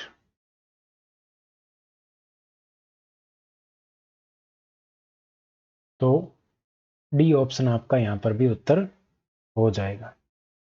लिम्फोसाइट आगे 3 प्रकार के होते हैं, बी लिम्फोसाइट, टी लिम्फोसाइट और मारक कोशिकाएं। मानव शरीर की प्रमुख भक्षक कोशिकाएं कौन सी हैं? प्रमुख भक्षक कोशिकाएं मोनोसाइट और न्यूट्रोफिल होती हैं। मोनोसाइट और न्यूट्रोफिल, डी ऑप्शन यहां पर भी आपका करेक्ट हो जाएगा।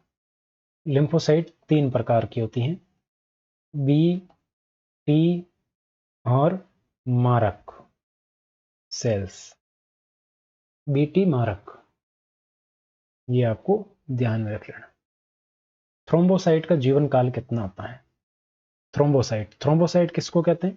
थ्रोम्बोसाइट कहते हैं प्लेटलेट्स को, प्लेटलेट्स, या इन्हीं को हम कहते हैं बिंबाणु। क्या कहते हैं? बिंबाणु। इनका जीवन काल कितना होता है? इनका जीवन काल 10 दिन का होता है। कितना होता है? 10 दिन, मात्र 10 दिन। ये क्या करती हैं?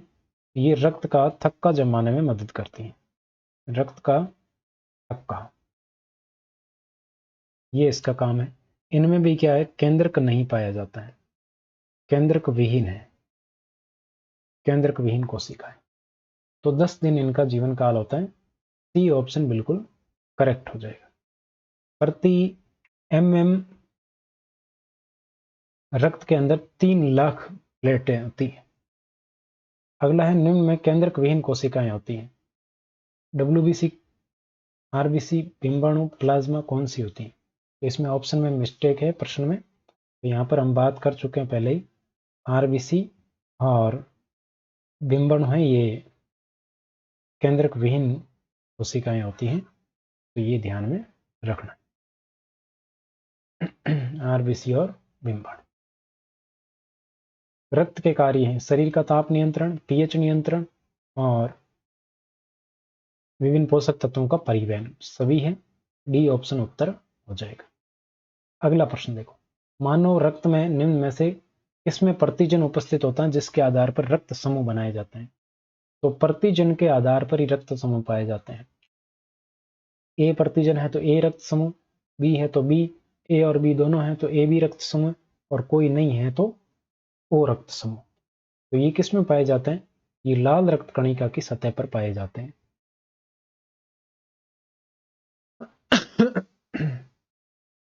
अगला,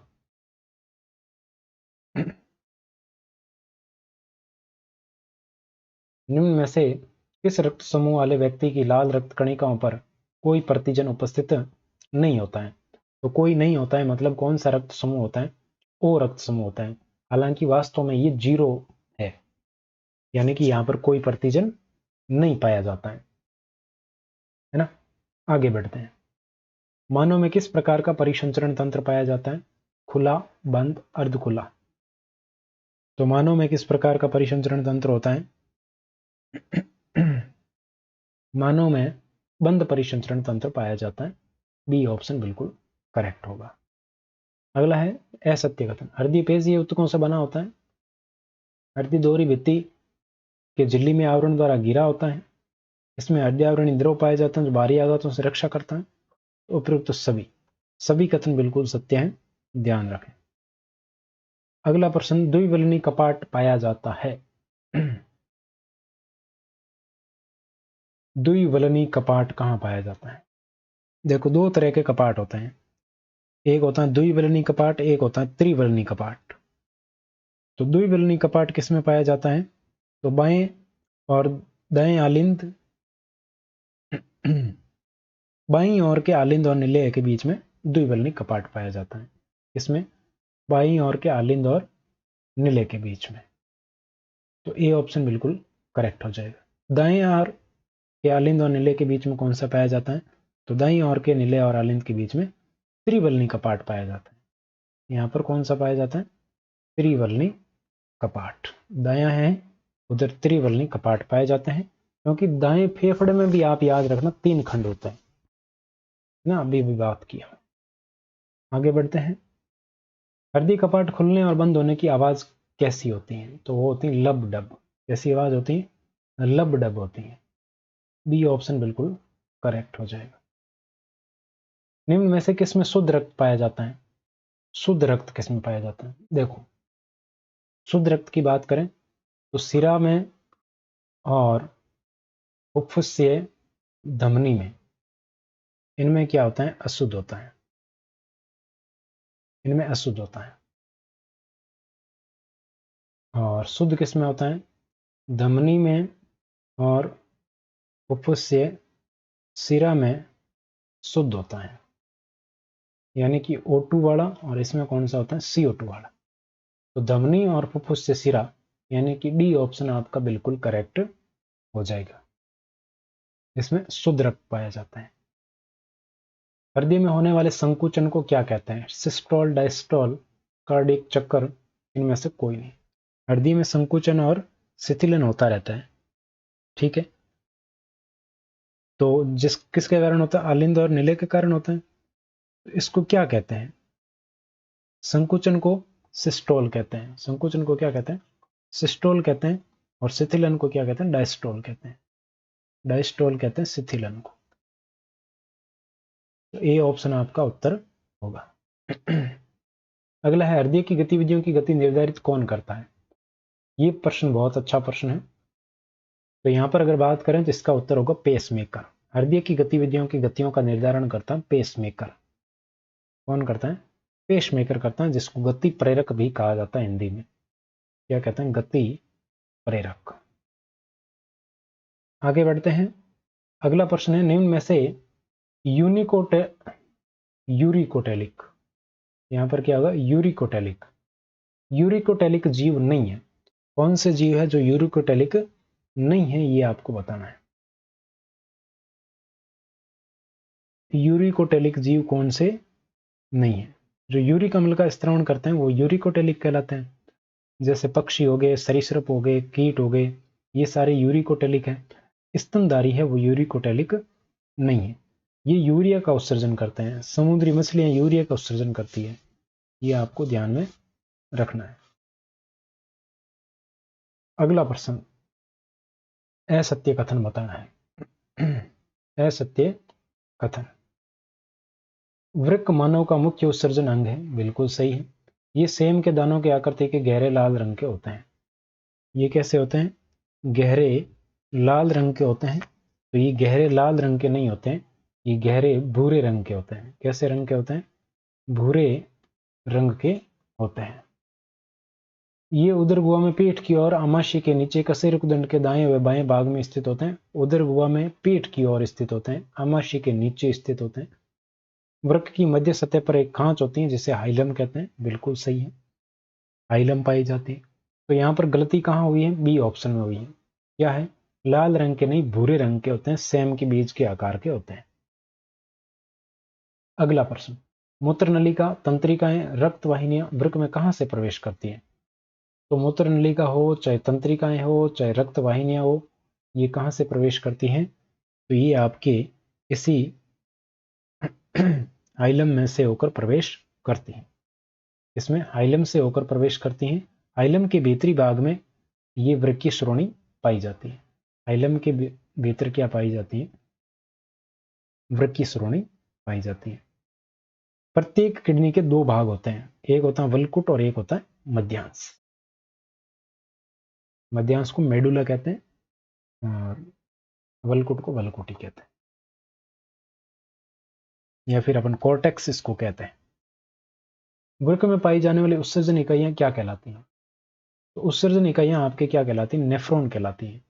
प्रत्येक वृक्क है कई लाख उत्सर्जन इकाइयों से मिलकर बना होता है, जिन्हें वृक्काणु या नेफ्रॉन कहा जाता है।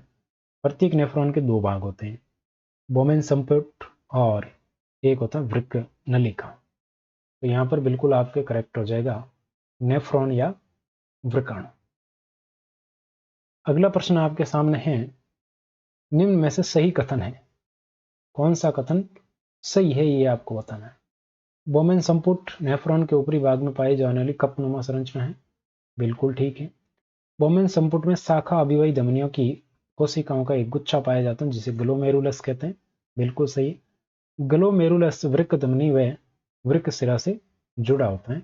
बिल्कुल सही। ग्लोमेरुलस के दो भाग होते हैं, जिसमें एक सिरा बोमेन संपुट से जुड़ता है और जो गंदा रक्त लेकर आता है, वृक्क धमनी से जुड़ जाता है, और दूसरा सिरा है वृक्क सिरा से जुड़ता है जो शुद्ध रक्त लाता है। वृक्क धमनी में कैसा रक्त होता है? गंदा। और वृक्क सिरा में आपके स्वच्छ रक्त होता है। तो यहां पर आपके बिल्कुल सभी कथन सही है, डी ऑप्शन उत्तर हो जाएगा।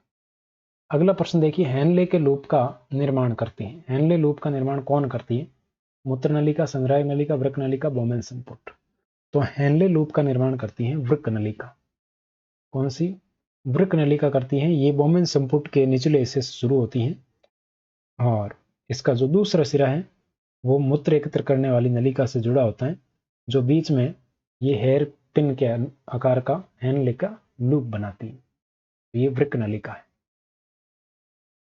अगला प्रश्न देखिए, वृक्क नलिका की दीवारें किसकी बनी होती है? तो वृक्क नलिका की दीवारें हैं वो घनाकार उपकलाओं की बनी होती है। किसकी बनी होती है? घनाकार उपकलाओं की बनी होती है। ये आपको ध्यान में रखना है। अगला प्रश्न है, नेफ्रॉन द्वारा पुनः अवशोषण के पश्चात साफ रक्त का संग्रहण कौन करती है? साफ रक्त का संग्रहण किसके द्वारा किया जाता है? तो नेफ्रॉन द्वारा पुनः अवशोषण के पश्चात साफ रक्त को अपवाही धमनी में भेज दिया जाता है। किसमें? अपवाही धमनी में, यानी कि बी ऑप्शन आपका बिल्कुल करेक्ट हो जाएगा। अगला है, पुनः अवशोषण किए जाने वाले पदार्थों में सम्मिलित नहीं होते, उसके अंदर यूरिया सम्मिलित नहीं रहता है। पुनः अवशोषित किए जाने वाले पदार्थों में जो विषैले पदार्थ होते हैं उनका अवशोषण नहीं किया जाता है। आगे बढ़ते हैं। अगला प्रश्न है, परिसंचरण के दौरान रक्त हृदय से कितनी बार गुजरता है? परिसंचरण के दौरान रक्त हृदय से कितनी बार गुजरता है? तो 2 बार गुजरता है। इसीलिए इसको आपके दोहरा परिसंचरण कहा जाता है, मनुष्य के परिसंचरण तंत्र। और कृत्रिम किडनी अपवहन वगैरह देखो, पहले थोड़ी थोड़ी चर्चा तो हम कर ही चुके हैं इसमें। आगे बढ़ते हैं। मनुष्य मुख्य रूप से किसका उत्सर्जन करता है?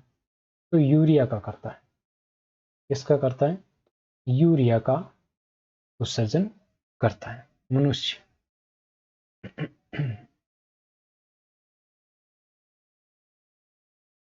सी ऑप्शन आपके बिल्कुल करेक्ट हो जाएगा। अगला है ग्लोमेरुलस कहाँ पाया जाता है? बोमेन संपुट में पाया जाता है। ए ऑप्शन बिल्कुल करेक्ट है। तो ये प्रश्न तो थे आपके हमारे परिसंचरण तंत्र से संबंधित। तो अभी तक हमारा टॉपिक और बाकी है जिसमें हम जनन तंत्र और तंत्रिका तंत्र की बात करेंगे। तो थोड़ा समय और लेंगे आपका, फिर आपके कंप्लीट हो जाएगा ये। ठीक है, आगे बढ़ते हैं। पहला प्रश्न आपकी स्क्रीन पर है और प्रश्न क्या है कि निम्न में से प्राथमिक नर जनन अंग कौन सा है? प्राथमिक नर जनन अंग। तो प्राथमिक नर जनन अंग है वृषण। प्राथमिक नर जनन अंग कौन सा है? वृषण है। शुक्राशय, शुक्रवाहिनी और शिशन ये द्वितीयक नर जनन अंग है, द्वितीयक लैंगिक अंग, इनको कहा जाता है द्वितीयक लैंगिक अंग। और ये कौन सा है? ये है प्राथमिक लैंगिक अंग, नर लैंगिक अंग है। ठीक है, प्राथमिक लैंगिक अंग। आगे बढ़े। अगला प्रश्न है निम्न में से सत्य कथन है। वृषण उदरद्वार के बाहर वृषण कोश में स्थित होते हैं। तो बिल्कुल सही है। ये नर जनन कोशिका शुक्राणु का निर्माण करते हैं। ये भी सही है और उपयुक्त दोनों सही है। वृषण के द्वारा नर हार्मोन एस्ट्रोजन, एस्ट्रोजन नर हार्मोन नहीं होता है, ये मादा हार्मोन है। एस्ट्रोजन कैसा है? मादा हार्मोन है जिसका निर्माण अंडाशय के द्वारा होता है। तो आपका सी ऑप्शन यहां पर उत्तर हो जाएगा, बिल्कुल करेक्ट। अगला प्रश्न देखो, द्वितीयक नर लैंगिक अंग है। वृषण कोश द्वितीयक है, शुक्रवाहिनी, शुक्राशय ये तीनों के तीनों द्वितीयक लैंगिक अंग है। डी ऑप्शन आपका करेक्ट हो जाएगा। आगे बढ़ते हैं। वृषण कोश का कार्य क्या है? वृषण को स्थिर रखना, बिल्कुल। शुक्राणु निर्माण हेतु तापमान नियंत्रण करना, बिल्कुल। उपयुक्त दोनों कथन बिल्कुल सही है। सी ऑप्शन आपका उत्तर हो जाएगा। आगे बढ़ते हैं। प्रोस्टेट ग्रंथि का आकार कैसा होता है? तो प्रोस्टेट ग्रंथि का आकार होता है अखरोट के समान। ये ध्यान रखना थोड़ा। प्रोस्टेट ग्रंथि का आकार कैसा होता है? अखरोट के समान होता है। ये भी आपके द्वितीयक लैंगिक अंगों से संबंधित ग्रंथि है। ठीक है, अगला है मादा प्राथमिक जनन अंग है। तो मादा प्राथमिक जनन अंग कौन सा है? अंडाशय। कौन सा है? अंडाशय। ए ऑप्शन बिल्कुल करेक्ट हो जाएगा। बाकी द्वितीयक है। मादा में एक जोड़ी अंडाशय पाए जाते हैं। ठीक है, दोनों अंडाशय उदरगोह में वृक्कों के नीचे श्रोणी भाग में गर्भाशय के दोनों ओर उपस्थित होते हैं। सही बात है। अंडाशय से एस्ट्रोजन तथा प्रोजेस्टेरोन हार्मोन का स्त्रवण होता है। बिल्कुल सही है। एस्ट्रोजन और प्रोजेस्टेरोन मादा हार्मोन है, जबकि नर हार्मोन होता है टेस्टोस्टेरोन। तो यहाँ पर डी ऑप्शन उपयुक्त सभी बिल्कुल करेक्ट उत्तर हो जाएगा। योनि में कौन से जीवाणु पाए जाते हैं? योनि के अंदर लैक्टोबैसिलस जीवाणु पाए जाते हैं जो वहां पर अम्लीय माध्यम बनाते हैं। अगला प्रश्न देखिए, युग्मनज में विभाजन के परिणाम स्वरूप निर्मित संरचना को जो गर्भाशय में स्थित होती है, स्थापित होती है, उसे क्या कहते हैं? यानी कि युग्मनज बनता है निषेचन के बाद, उसमें अगर फिर विभाजन होते हैं तो एक संरचना बनती है जो गर्भाशय में जाकर स्थापित होती है। यानी कि जिस संरचना का रोपण होता है वो आपके क्या कहलाती है? तो वो कोरक या ब्लास्टुला उसको कहा जाता है। तो डी ऑप्शन आपका बिल्कुल करेक्ट उत्तर हो जाएगा, कोरक या ब्लास्टुला। आगे बढ़ते हैं। प्रमुख मानव नर लिंग हार्मोन कौन सा है? नर लिंग हार्मोन की अगर बात करें तो वो आपके हैं टेस्टोस्टेरोन। नर लिंग हार्मोन कौन सा है? टेस्टोस्टेरोन है। आगे बढ़ते हैं। अगला प्रश्न है, निम्न में से प्राथमिक लैंगिक अंग नहीं है। कौन सा प्राथमिक लैंगिक अंग नहीं है? वृषणकोश, अंडाशय, वृषण और बी और सी दोनों। तो बी और सी है वो आपके प्राथमिक लैंगिक अंग नहीं है, जबकि अंडाशय और ये तो प्राथमिक ही है। ये गलत बता दिया ना, प्राथमिक है ये तो। और कौन सा प्राथमिक नहीं है? आपके वृषणकोश है, ये प्राथमिक नहीं है। ए ऑप्शन उत्तर होगा। ठीक, ए ऑप्शन बिल्कुल करेक्ट उत्तर होगा। आगे बढ़ते हैं। अगला प्रश्न देखिए, केंद्रीय तंत्रिका तंत्र में सम्मिलित है। ये आ गया केंद्रीय तंत्रिका तंत्र आपके। तो केंद्रीय तंत्रिका तंत्र में क्या शामिल है? देखो ये जनन तंत्र है, उसको ज़्यादा हमने इम्पोर्टेंस यहाँ पर इसलिए ज़्यादा प्रश्न 10 से 1 प्रश्न लिए, ज़्यादा नहीं लिए, क्योंकि ये जनन स्वास्थ्य में आगे और आएगा, तो सब कुछ इसमें कवर करने की आवश्यकता नहीं, तंत्र से संबंधित ही हमने बातें कवर की। तो केंद्रीय तंत्रिका तंत्र में कौन शामिल है? मस्तिष्क, मेरुरज्जु दोनों ही सम्मिलित हैं, ये आपको ध्यान में रखना। स्वायत्त तंत्रिका तंत्र ये परिधि तंत्रिका तंत्र का भाग है। आगे बढ़ते हैं। अगला प्रश्न है, पर मस्तिष्क या सेरेब्रम किसका भाग है?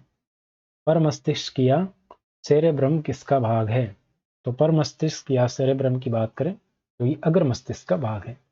मस्तिष्क को 3 भागों में बांटा जाता है, अग्र मस्तिष्क, मध्य मस्तिष्क और पश्च मस्तिष्क। तो अग्र मस्तिष्क के कौन कौन से भाग होते हैं, तो यहाँ पर हम बात कर लेते हैं। पर मस्तिष्क, पर मस्तिष्क को क्या कहते हैं? सेरेब्रम कहते हैं। उसके बाद आता है थैलेमस, ये भी अग्र मस्तिष्क का भाग है। इसी के साथ आता है हाइपोथैलेमस, ये भी अग्र मस्तिष्क का भाग है। तो 3 भाग होते हैं, पर मस्तिष्क, थैलेमस और हाइपोथैलेमस। पर मस्तिष्क को कहते हैं सेरेब्रम। अगला प्रश्न देखो, अग्र मस्तिष्क का कार्य क्या है? अग्र मस्तिष्क का क्या काम है? तो इसका काम है ज्ञान, चेतना, सोचना, विचारना, ये सब काम किसका है? अग्र मस्तिष्क का काम है। अग्र मस्तिष्क है जिसके अंदर जो पर मस्तिष्क पाया जाता है, ये 2 गोलार्धों के अंदर बंटा हुआ होता है।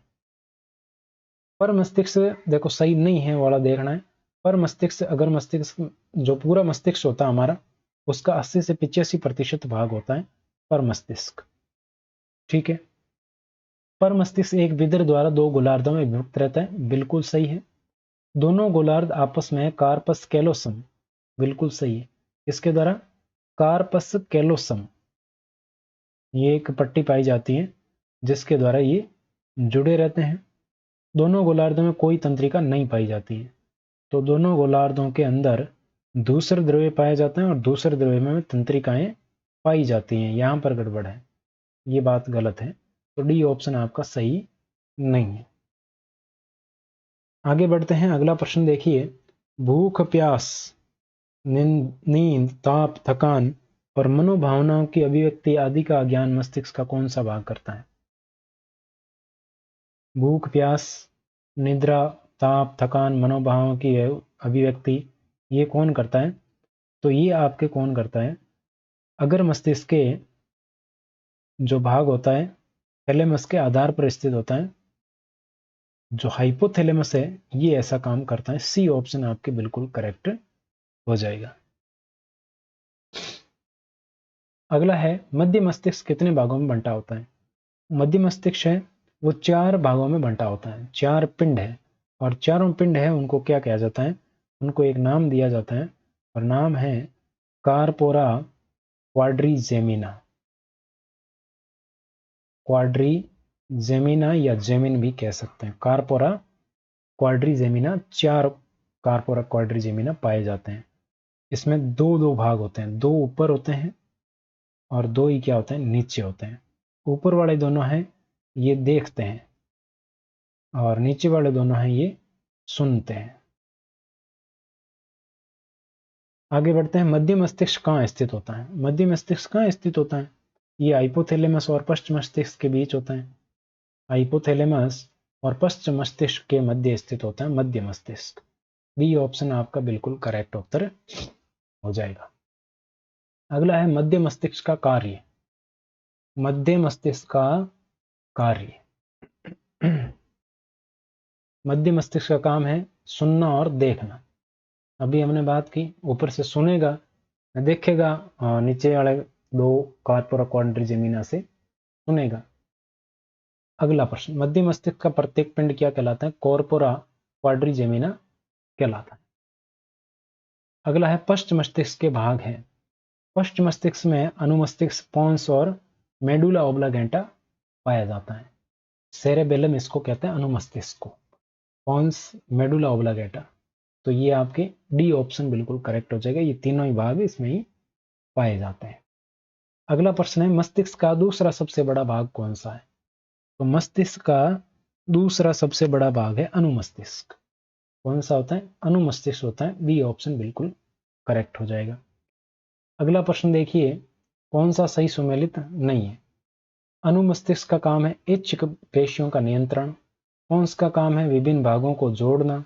मध्यांश या मेडुला का काम है अनैच्छिक क्रियाओं का नियंत्रण। तो ये तो सब कुछ सही है, इनमें से कोई नहीं उत्तर हो जाएगा। अगला है मस्तिष्क का कौन सा भाग मेरुरज्जु से जुड़ा होता है। तो मस्तिष्क का ऐसा कौन सा भाग है जो मेरुरज्जु से जुड़ा होता है। तो ये भाग होता मध्यांश या मेडुला। कौन सा भाग होता मध्यांश या मेडुला जो मेरुरज्जु से जुड़ा होता है, जिसके द्वारा हृदय की धड़कन, रक्तदाब, पाचक रसों का स्त्राव आदि कार्य किए जाते हैं। मेरुरज्जु किससे सुरक्षित रहता है। तो ये कशेरुकाओं के द्वारा सुरक्षित रहता है। रीढ़ की हड्डी के अंदर जो कशेरुकाएं पाई जाती है उसके द्वारा मेरुरज्जु सुरक्षित रहता है। वर्टिब्रा। ग्रे मैटर या धूसर द्रव्य पाया जाता है। मस्तिष्क और मेरुरज्जु दोनों में ही ग्रे मैटर या धूसर द्रव्य पाया जाता है। ठीक है। मेरुरज्जु में भीतर और बाहर अलग अलग द्रव्य पाए जाते हैं। भीतर धूसर द्रव्य पाए जाते हैं, बाहर वाले को व्हाइट मैटर या श्वेत द्रव्य कहते हैं। अगला प्रश्न, मेरुरज्जु का कार्य है प्रतिवर्ती क्रियाओं का संचालन और नियमन, मस्तिष्क से प्राप्त तथा मस्तिष्क को जाने वाले आवेगों के लिए पथ प्रदान करना। उपयुक्त दोनों बिल्कुल करेक्ट है, सी ऑप्शन। अगला प्रश्न है, प्रेरक तंत्रिकाएं उद्दीपनों को पहुंचाती है। प्रेरक तंत्रिकाएं, प्रेरक तंत्रिकाएं उद्दीपनों को कहां पहुंचाती हैं। तो प्रेरक तंत्रिकाएं किधर से किधर लेके जाती हैं, ये आपको बताना है। प्रेरक तंत्रिकाएं बताओ देखें।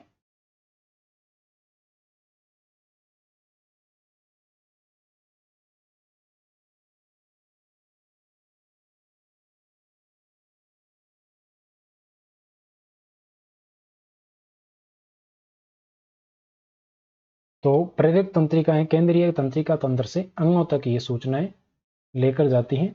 ए ऑप्शन बिल्कुल आपकी करेक्ट हो जाएगा। अगला प्रश्न देखो, निम्न में से कौन सा तंत्र व्यक्ति में सतर्कता तथा उत्तेजना को नियंत्रित करता है। सतर्कता और उत्तेजना को कौन सा नियंत्रित करता है, आप बताइए देखें।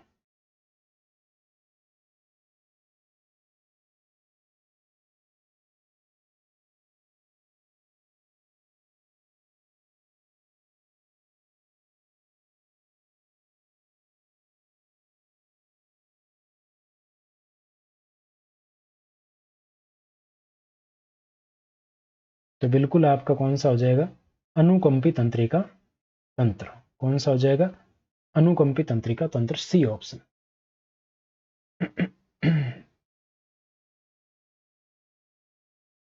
आगे बढ़ते हैं। अगला प्रश्न है, अनुकंपी तंत्रिका तंत्र के काम क्या है। तो अनुकंपी तंत्रिका तंत्र व्यक्ति के सतर्कता और उत्तेजना का नियंत्रण, आपातकाल स्थिति में अतिरिक्त ऊर्जा देना और हृदय की गति तेज होना, श्वसन गति बढ़ना आदि का नियमन करना, ये उपयुक्त सभी हो जाएगा। तो ये प्रश्न तो हमारे कंप्लीट हुए हैं तंत्रिका तंत्र से संबंधित। अब हम बात करने वाले हैं अंतःस्रावी तंत्र के बारे में। आगे जो हमारे प्रश्न आने वाले हैं वो आएंगे अंतःस्रावी तंत्र से संबंधित। तो ये लीजिए आपके सामने है अंतःस्रावी तंत्रिका तंत्र। पहला प्रश्न आपके सामने है अंतःस्रावी तंत्रिका तंत्र का, परानुकंपी तंत्रिका तंत्र के संदर्भ में निम्न में से सत्य कथन असत्य कथन है। अच्छा, अभी तो ये तंत्रिका तंत्र ही चल रहा है, तो इसमें अगर बात करें तो ये तंत्र विश्राम अवस्था में क्रियाशील होकर ऊर्जा का संचयन करता है, बिल्कुल सही है। ये आंख की पुतली को सिकोड़ता है। ये लार तथा पाचक रसों की में कमी करता है। तो ये लार तथा पाचक रसों में वृद्धि करता है। क्या करता है, वृद्धि करता है, कमी नहीं करता है। तो आपके सी ऑप्शन आपका उत्तर हो जाएगा। आगे बढ़ते हैं। अगला प्रश्न आपके स्क्रीन पर निम्न में से सही कथन है, तंत्रिका कोशिका तंत्रिका तंत्र की संरचनात्मक व क्रियात्मक इकाई है, बिल्कुल सही बात है। ये कोशिकाएं शरीर के बाहर से अथवा भीतर से उद्दीपनों को ग्रहण करती हैं, बिल्कुल सही है। आवेगों के माध्यम से उद्दीपन एक से दूसरी तंत्रिका कोशिका में अभिगमन करते हुए केंद्रीय तंत्रिका तंत्र में पहुंचते हैं। तो बिल्कुल सारे ही कथन सही है, तीनों कथन, डी ऑप्शन बिल्कुल करेक्ट उत्तर हो जाएगा। तंत्रिका कोशिका कितने भागों से मिलकर बनी होती है। तंत्रिका कोशिका कितने भागों से मिलकर बनी होती है, ये आपको बताना है। तो इसके अंदर 3 भाग होते हैं, मुख्य रूप से 3 भाग होते हैं। कौन कौन से भाग होते हैं? कोशिका काय हो गया, जिसको साइटोन कहते हैं, एक द्रुमाक्ष डेंड्रोन और एक होता है एक्सोन। आगे बढ़ते हैं, निशेल ग्रेन्यूल किसमें पाए जाते हैं? तो निशेल ग्रेन्यूल की अगर बात करें तो ये आपके किसके अंदर पाए जाते हैं? कोशिका काय में, कोशिका द्रव्य में पाए जाते हैं। इसमें कोशिका काय के कोशिका द्रव्य के अंदर पाए जाते हैं निशेल ग्रेन्यूल्स। ठीक है, तंत्रिका तंत्र की कोशिका काय है, उसके कोशिका द्रव्य में पाए जाते हैं। फिर एक कोशिका काय को से निकले हुए छोटे तंतु क्या कहलाते हैं? तो कोशिका काय से निकलने वाले छोटे तंतु डेंड्रोन या द्रुमाक्षीय कहलाते हैं। क्या कहलाते हैं? डेंड्रोन। ये उद्दीपनों को कोशिका काय की ओर भेजते हैं, ये शाखाओं के तौर पर काम करते हैं। अगला है तंत्रिकाक्ष या एक्सोन के भाग हैं। तंत्रिकाक्ष या एक्सोन की बात करें तो ये एक बेलनाकार लंबी संरचना होती है। इसके भाग कौन कौन से होते हैं, ये हम अगर बात करें तो इसके अंदर सिनेप्टिक नोब पाए जाते हैं, जिसमें सिनेप्टिक पुट्टिकाएं पाई जाती हैं। सिनेप्टिक पुट्टिकाओं के अंदर से न्यूरोट्रांसमीटर पाए जाते हैं। तो ये तीनों ही इसी के भाग हैं। डी ऑप्शन बिल्कुल करेक्ट हो जाएगा। अगला प्रश्न है, एक न्यूरॉन के द्रुमाक्ष से दूसरे न्यूरॉन के तंत्रिकाक्ष से मिलने के स्थान को क्या कहते हैं? तो इस स्थान को कहते हैं सिनेप्स या संधि स्थल। क्या कहते हैं? सिनेप्स या संधि स्थल कहते हैं एक न्यूरॉन के द्रुमाक्ष के दूसरे न्यूरॉन के तंत्रिकाक्ष से मिलने वाले। अगला प्रश्न है, निम्न में से कौन सी ग्रंथि पीयूष ग्रंथि को नियंत्रित करती है? अब अंतःस्रावी तंत्र आपके शुरू हुआ है रियल में। तो कौन सी ग्रंथि पीयूष ग्रंथि को नियंत्रित करती है? बताइए, देखें ऐसी कौन सी ग्रंथि है जो आपके इसको पीयूष ग्रंथि को नियंत्रित करती है? बताइए फटाफट से। तो पहली है आपके हाइपोथैलेमस। कौन सी ग्रंथि है? हाइपोथैलेमस। हाइपोथैलेमस 2 प्रकार के हार्मोन निर्माण करता है। इसका उत्तर तो हाइपोथैलेमस हो जाएगा। इसके द्वारा 2 हार्मोन होते हैं। एक हार्मोन होता है मोचक हार्मोन, जिसको कहते हैं रिलीजिंग हार्मोन। ठीक है। दूसरा होता है इनहिबिटरी हार्मोन। इनहिबिटरी हार्मोन ये क्या करता है?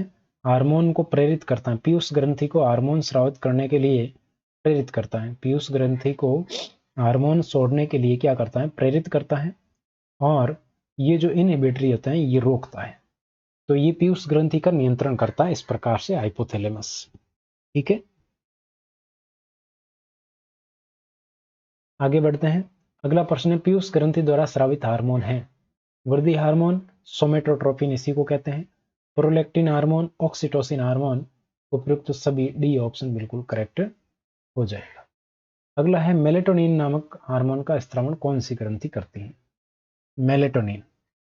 तो कौन सी ग्रंथि है जो मेलेटोनिन का स्रावण करती है? तो एक ग्रंथि है जो अग्र मस्तिष्क के ऊपरी भाग में पाई जाती है, जिसका नाम है पीनिल ग्रंथि। कहाँ पाई जाती है? ये अग्र मस्तिष्क में पाई जाती है, ध्यान रखना इसका। अग्र मस्तिष्क में पाई जाती हैं। और कौन सा हार्मोन? मेलेटोनिन। और मेलेटोनिन हार्मोन है, इसका काम क्या है? दैनिक क्रियाओं का नियमन। दैनिक क्रियाओं का नियमन। आप मेरे को कमेंट बॉक्स में बता दीजिए कि किसे जैविक घड़ी कहा जाता है, किस ग्रंथि को जैविक घड़ी कहा जाता है, बायोलॉजिकल क्लॉक किस ग्रंथि को कहते हैं, ये बताइए जरा। अगला प्रश्न है, निम्न में से किसकी कमी से टिटेनी रोग होता है? किसकी कमी से टिटेनी रोग हो जाता है, बताइए जरा।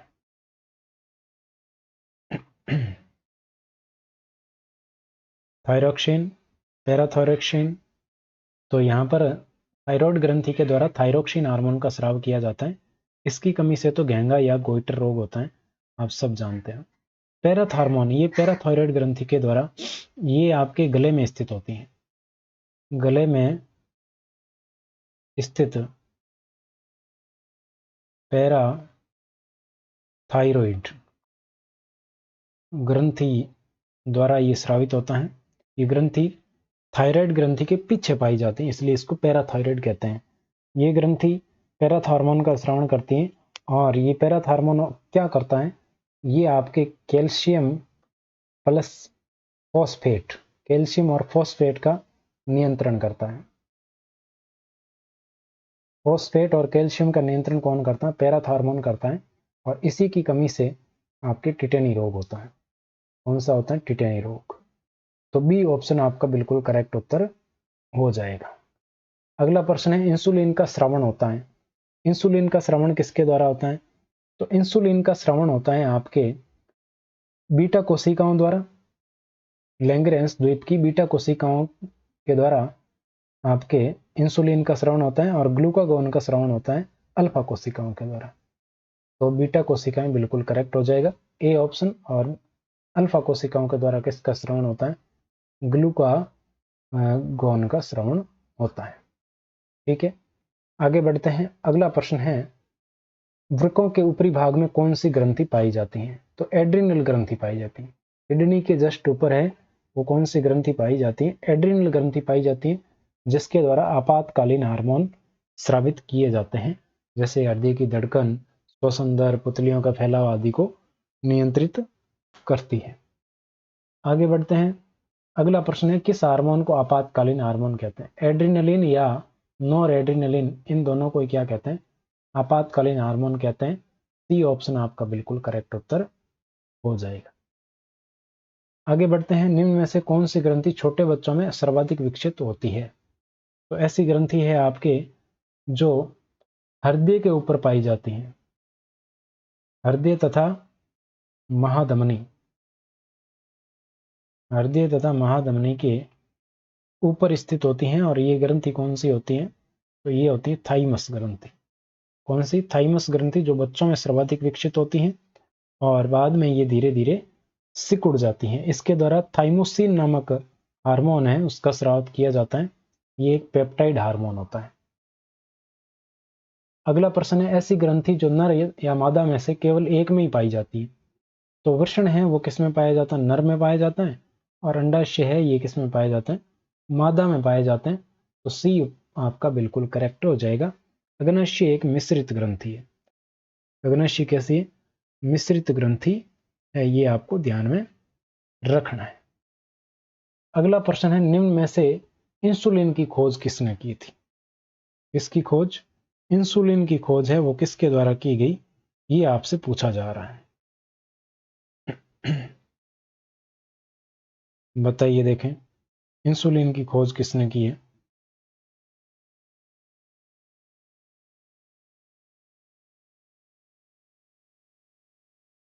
तो इंसुलिन की खोज किसके द्वारा की गई?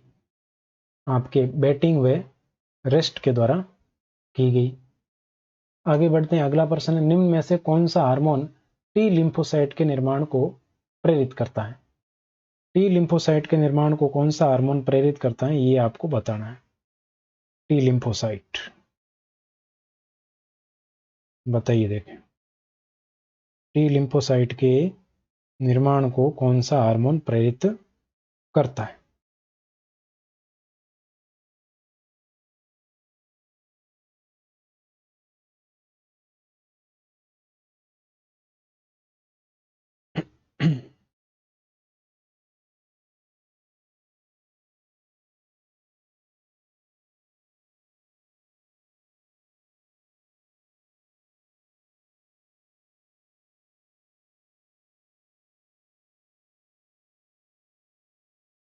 तो बिल्कुल करेक्ट हो जाएगा आपका कौन सा?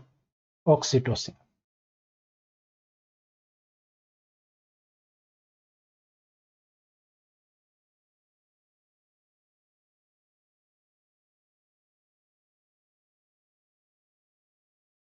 आगे बढ़ते हैं। अगला प्रश्न देखो, हमारे शरीर में सभी सूचनाओं का पता किसके द्वारा लगाया जाता है?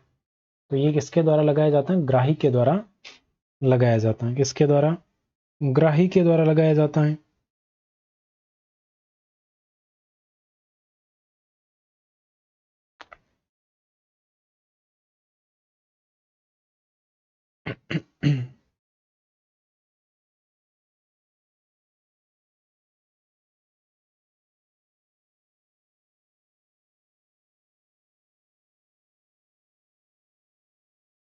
आगे बढ़ते हैं। अगला प्रश्न, जंतुओं में नियंत्रण तथा समन्वय का कार्य किसके द्वारा होता है?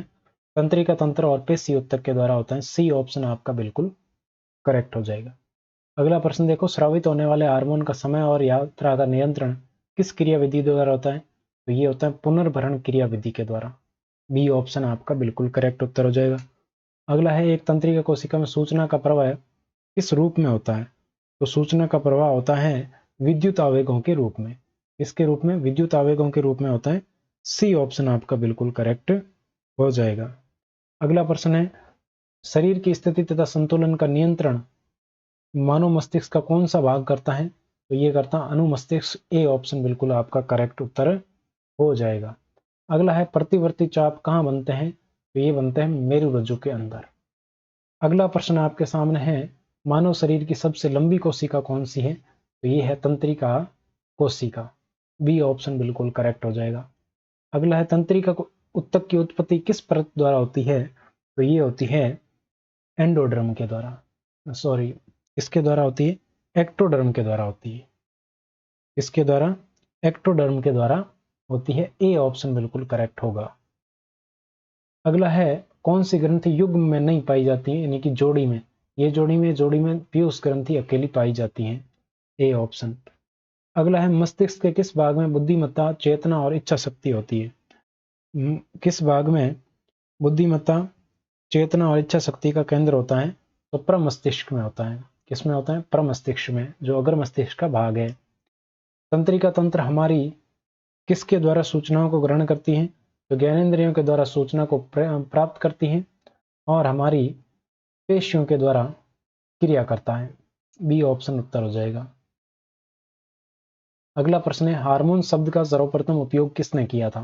तो ये अर्नेस्ट स्टारलिंग ने किया था। तो ये थी आज की महत्वपूर्ण क्लास, और क्लास कैसी लगी कमेंट करके जरूर बताइएगा। इस क्लास की पीडीएफ्स के लिए आप टेलीग्राम पर जुड़ सकते हैं।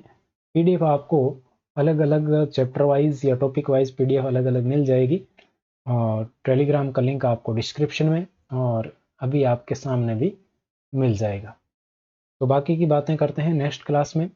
चैनल को सब्सक्राइब कीजिए और क्लास को लाइक कीजिए। मिलते हैं नेक्स्ट क्लास में। Thank you very much.